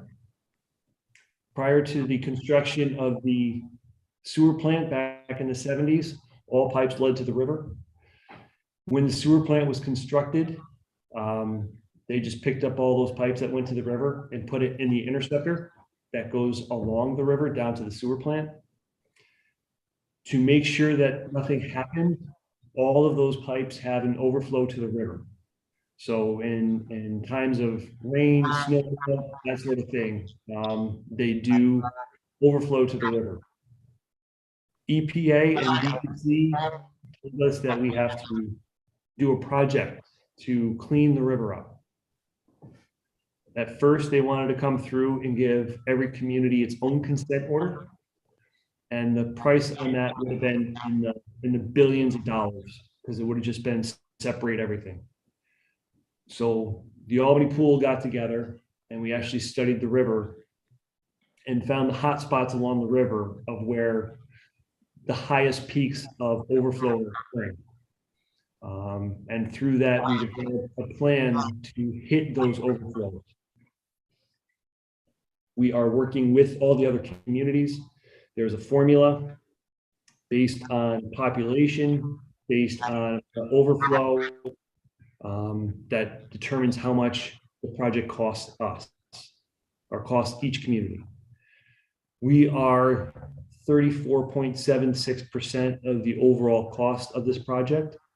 I know sometimes it's hard to swallow. Not all of the projects are in Troy. The biggest one is actually in Albany, but we have to keep in mind the bigger umbrella of our due diligence to clean the river up, at least through our portion of it. At the time, the governor wanted the river swimmable. I don't think our area of the river will ever be swimmable based on just the flows. We don't really have much sandy beach area where the flow isn't enough to, wipe somebody down the river. But the intent is to clean the river for the environment and so that we can use our riverfront better. So this year we are actually doing a separation project in Polk Street. There is an unnamed stream that comes off the hill on Polk Street, and it currently goes into the sanitary sewer. Then that goes to the county to be treated. We are going to be separating that out into its own pipe to the river. And what that'll do is increase the capacity so that more sanitary sewage can be put to the treatment plant and help clean the river overall. Next year, we start a same type of separation project on Van Buren, take an unnamed stream coming off the hill and put that directly to the river. That is about a mile of pipe in city streets. That one's going to be a little more costly. That's about a $5 million project. And we're estimating 2 years. So we'll start that in 2023 and finish that in 2024.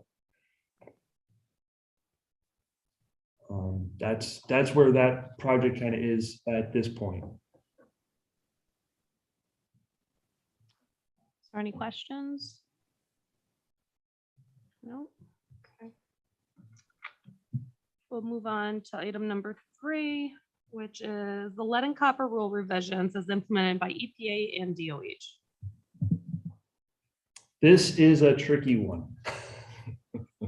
There's a couple things going on with this.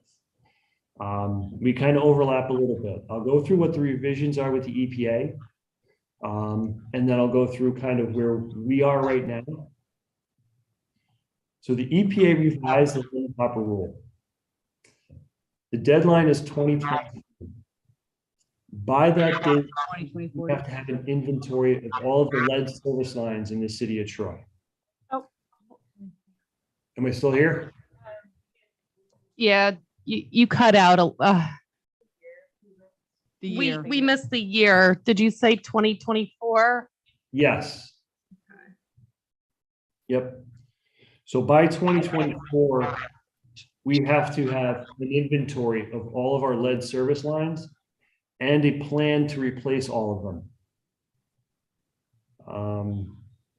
We aren't the only ones behind the 8 ball on this. There are other communities, Rochester, Buffalo, Syracuse, Utica, New York City, that are trying to scramble to get the inventory done.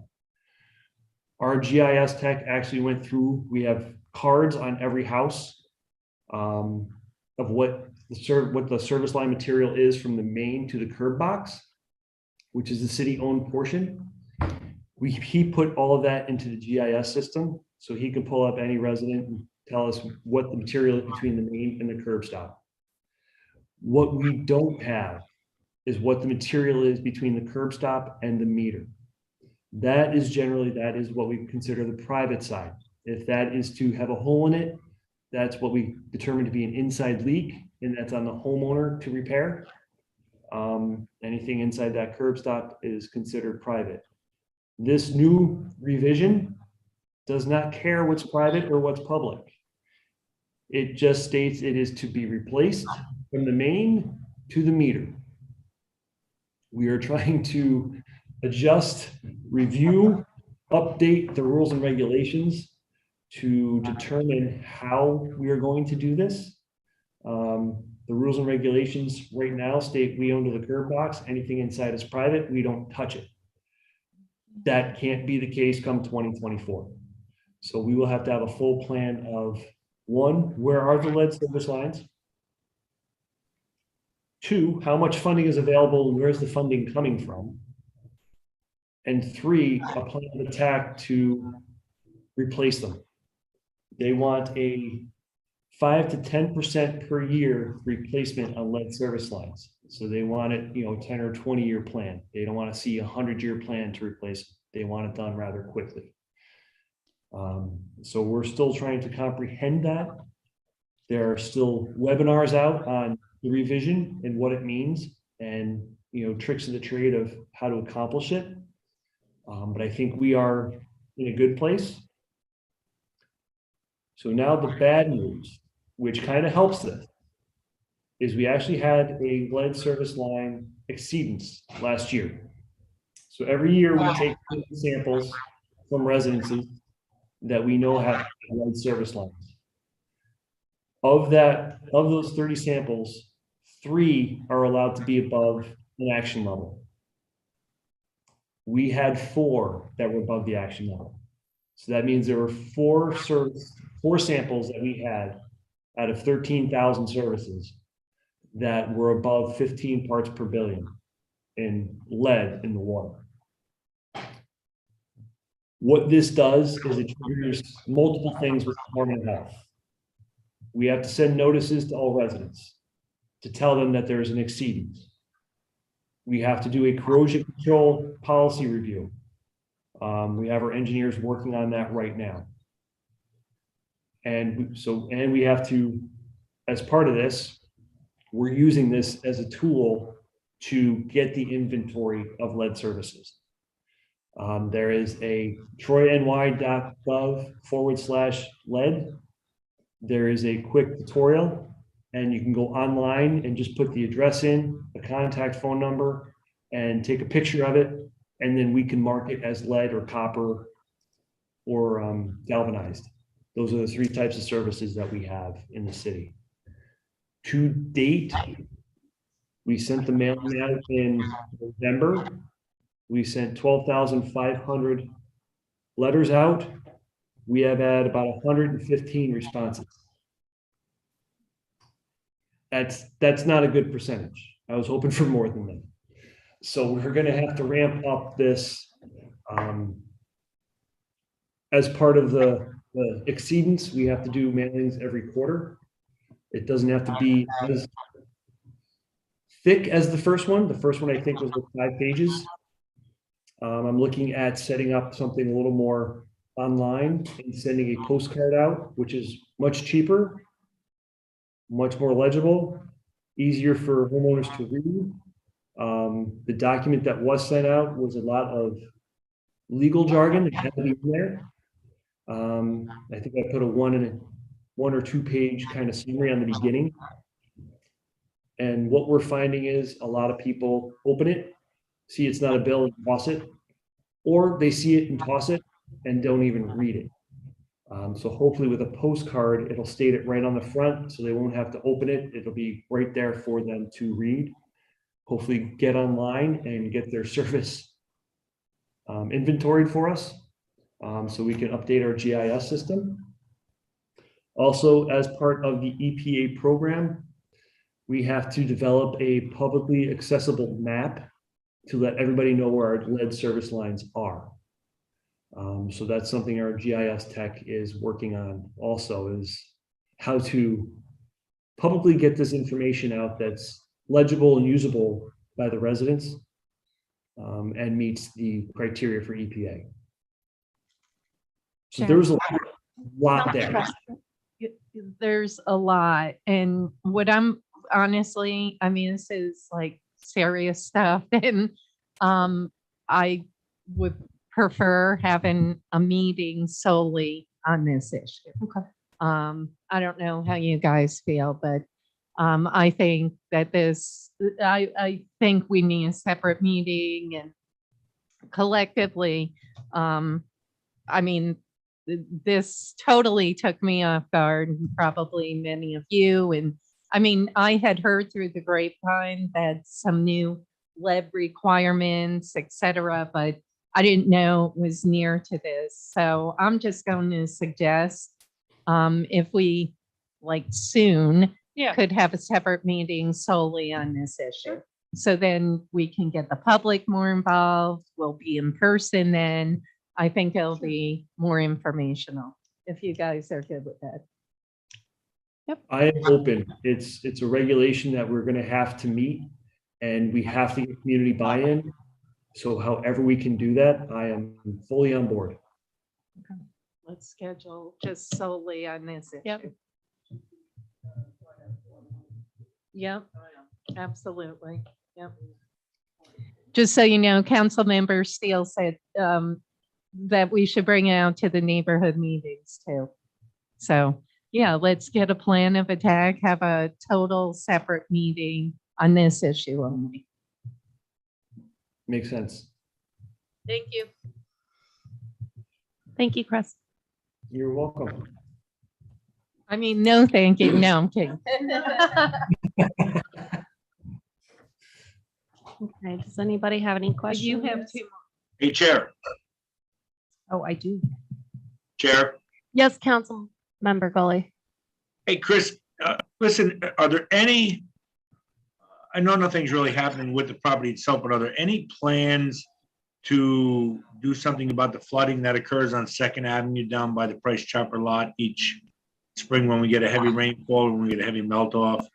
I hear we're gonna get some snow over the next couple of days. I'm sorry I'm not there to witness it, but Yeah. I do care. I do care, and I just, every year we have that problem down there, and I know that in order to really move that property along to something that might be of value for the city, we're gonna have to address that at some point. Is there any plans there, or any thoughts at what they might look to conquer or accomplish? The problem there is the pipe that goes to the river. That intersection at times is actually below the river. So when we get a heavy rain, the pipe is too flat and it doesn't drain quick enough. So in order to do anything there, we'd actually have to, from a few times I've looked at it, we'd actually have to raise the road a little bit to get to get it above the river so we can get a pitch on the pipe so it'll rain. Right now, it's just so flat, it just doesn't go anywhere. So what is the definition of a little bit? Probably 3 feet. If that was pitched towards the Price Chopper side where it could run out that pipe, would that be any type of, I mean, how would you handle water coming down off that slope off of the side streets and the homes that are there? If you had to fill it up that much. That's the problem. That's why nothing's ever been done. And So- the way it comes down, you come down 125th, and then you drive up into the Price Chopper parking lot. Price Chopper sits up on a hill. You drive down 125th, which is the low spot, and then you go up 125th. It's just that intersection's the low spot. And What about one of those drain pumps, you know, like those turbines that they put in them? When you have that kind of slope problem, it's like shooting concrete up to the roof, you know what I mean? It's a turbine that they use to push the water out. Could we think about anything like that to address that issue? The problem we always have with pumps is pumps fail. Pumps are a maintenance item. And when we talk that it floods, what, half dozen times a year possibly? I mean, maybe depending on weather, depending on the storms that come in. It's the cost of a pump and the maintenance of a pump to run even a dozen times a year for an hour. Yeah. You know, it's not good money spent. It is frustrating, but I know after the rain stops, you give it 15 minutes and it disappears. So it is something that we're always trying to look at, and When the site's redeveloped, we may look at doing something different, depending on what goes in there and what the plan is. But for Yeah. right now, it's just a frustrating spot. Oh, I know. That's what I'm trying to figure out if there's any type of option that we have there to make it just a little easier on the people traveling through there. Yeah. No, it's just a frustrating spot. I get it. All right, well, hey, let's just keep kicking it around. You never know what comes up. Thank you for the answers. You're welcome. Okay. Any other questions? So I did request 2 other items to be added on the agenda.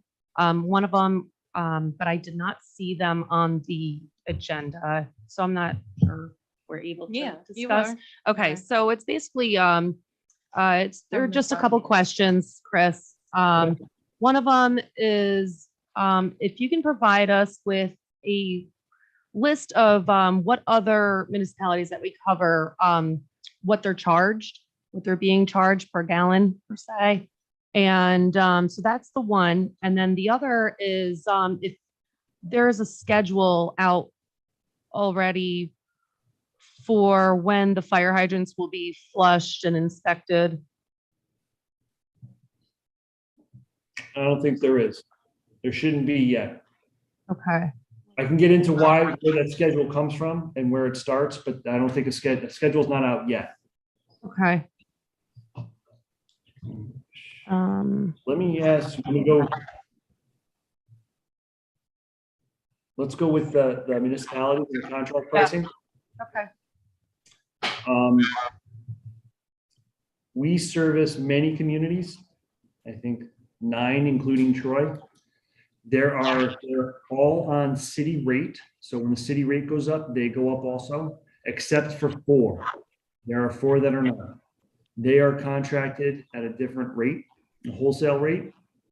And that is Rensselaer, East Greenbush. I'll say Rensselaer / East Greenbush, Waterford, and Half Moon. And I forgot, Manans. Manans is also at a different rate. Their rates are negotiated, approved by both councils before we start the rates. Waterford goes up annually 2.5%.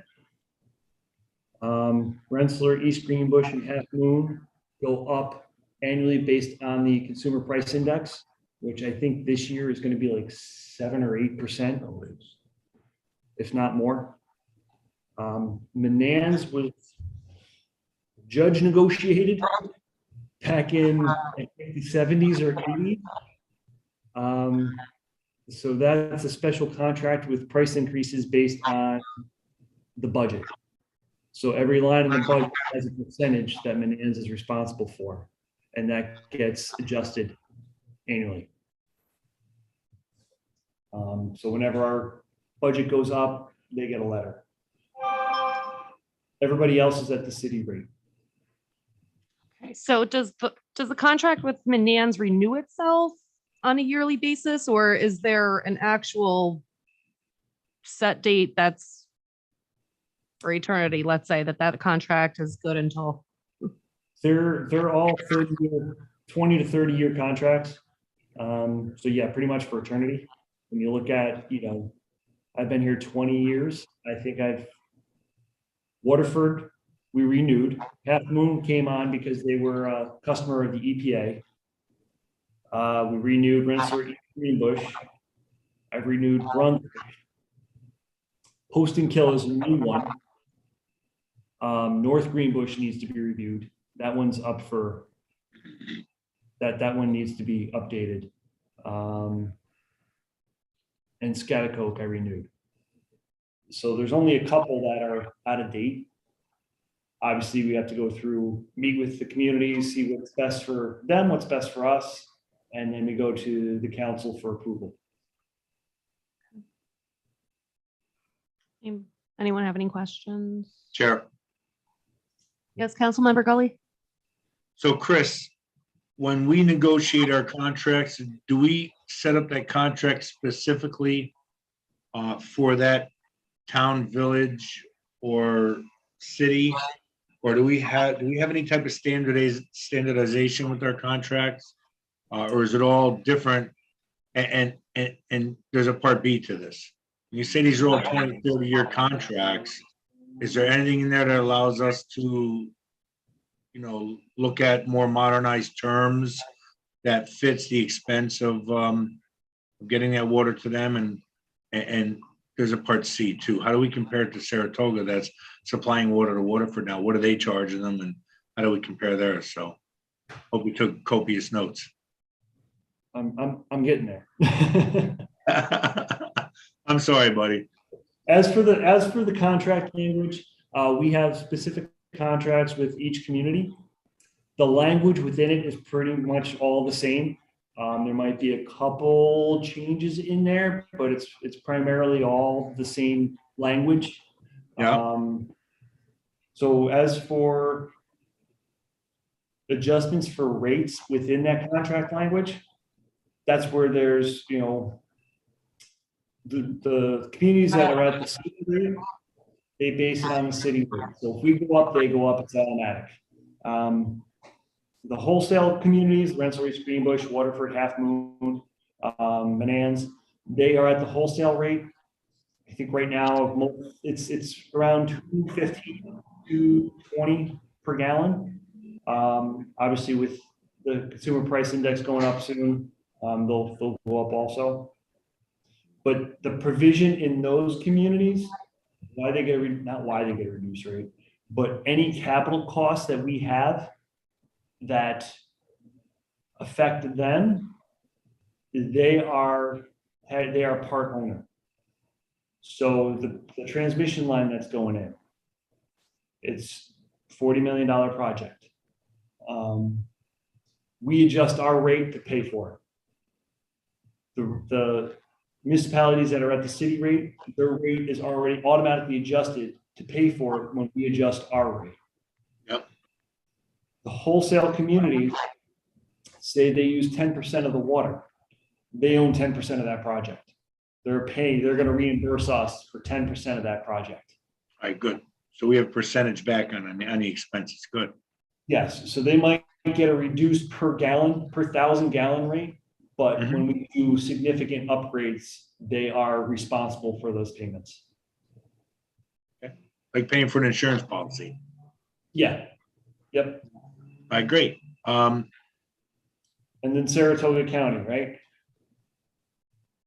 So It's a good question. it is. After we had the main breakdown in the Berg, obviously we lost water to Waterford and Half Moon. They started looking for alternate options for backup water. It started off as just backup. If something were to happen, how did they get water? If the pipe were to break going under the river, how do they get water? So Half Moon tied up with Saratoga County Water Authority. Their water comes out of Monroe State Park. So by the time the water gets to the Half Moon line, it's probably about 5 or 6 days old. They are charging, I believe, $298 per 1,000. And the rate from us is $216, $217 per 1,000. So they are charging them more. They are limited in their contract to take 1 million gallons a day only. Granted, Half Moon only uses 2.5 million. So it's pretty much 40% of their water. So that was a little bit of a hit in our budget on our revenue side, but I understand and respect the need for them to back up their community and have an alternate source. It's similar for Waterford. When Waterford lost water, they started looking for a backup also. When they redid the bridge between Waterford and Cohoes, a pipe was put on that bridge to backfeed into Waterford. And I believe they activate that and take, 250,000 or 500,000 gallons of water a day from that. Cohoes charges, I believe, the $1.65 per 1,000. So they are undercutting us. But with the contract, we're able to supply enough, and we supply them with the bulk of their water. So we're right in the middle. We can't increase it and we can't decrease it. So We're sitting pretty where we are. I Yeah. know it's, yeah. No, I get where you're at. it thinks that it's less than what our residents pay. It thinks it's what less than what I pay. But when they're buying 2 million, 2.5 million gallons of water, Right. The wholesale deal. if I'm buying 50 cars compared to one, you're going to get a different rate. Right. I get it. All right. Thank you for answering the questions. I appreciate it. You're welcome. Are there any questions? Sure. Yes, Council President Mantello. Thanks, Chris. I actually had requested that the one item be added to the agenda because a couple of council members had stated, why are some municipalities not paying? What Troy's paying? Why aren't they paying more? What Troy residents and taxpayers are paying. So that was a super awesome explanation of, how and why. One of the other things, Chris, that we spoke about at finance were the outside communities. And I think from the preliminary quarterly report, the last quarter, we were about 10% off with outside communities. Andy had stated a bulk of that was Waterford Half Moon. Is that accurate or are more in arrears than we know about? Because I think he said we pretty much have collected the revenue we're going to from that line. So when we're talking water, I'm going to say the bulk of that hit probably was Waterford Half Moon with them taken from Cohoes and Saratoga County. But when we're also talking water, you got to look at the weather. We had a very wet, cold summer last year. So the sprinklers aren't running. They're not topping off their pools. They're not washing their cars, which is a bulk of usage. If we have a hot, dry summer, people are using a lot more water. So we are weather dependent. So it's hard to predict the revenues based on however the weather may fall. But yeah, the bulk of that was Waterford Half Moon.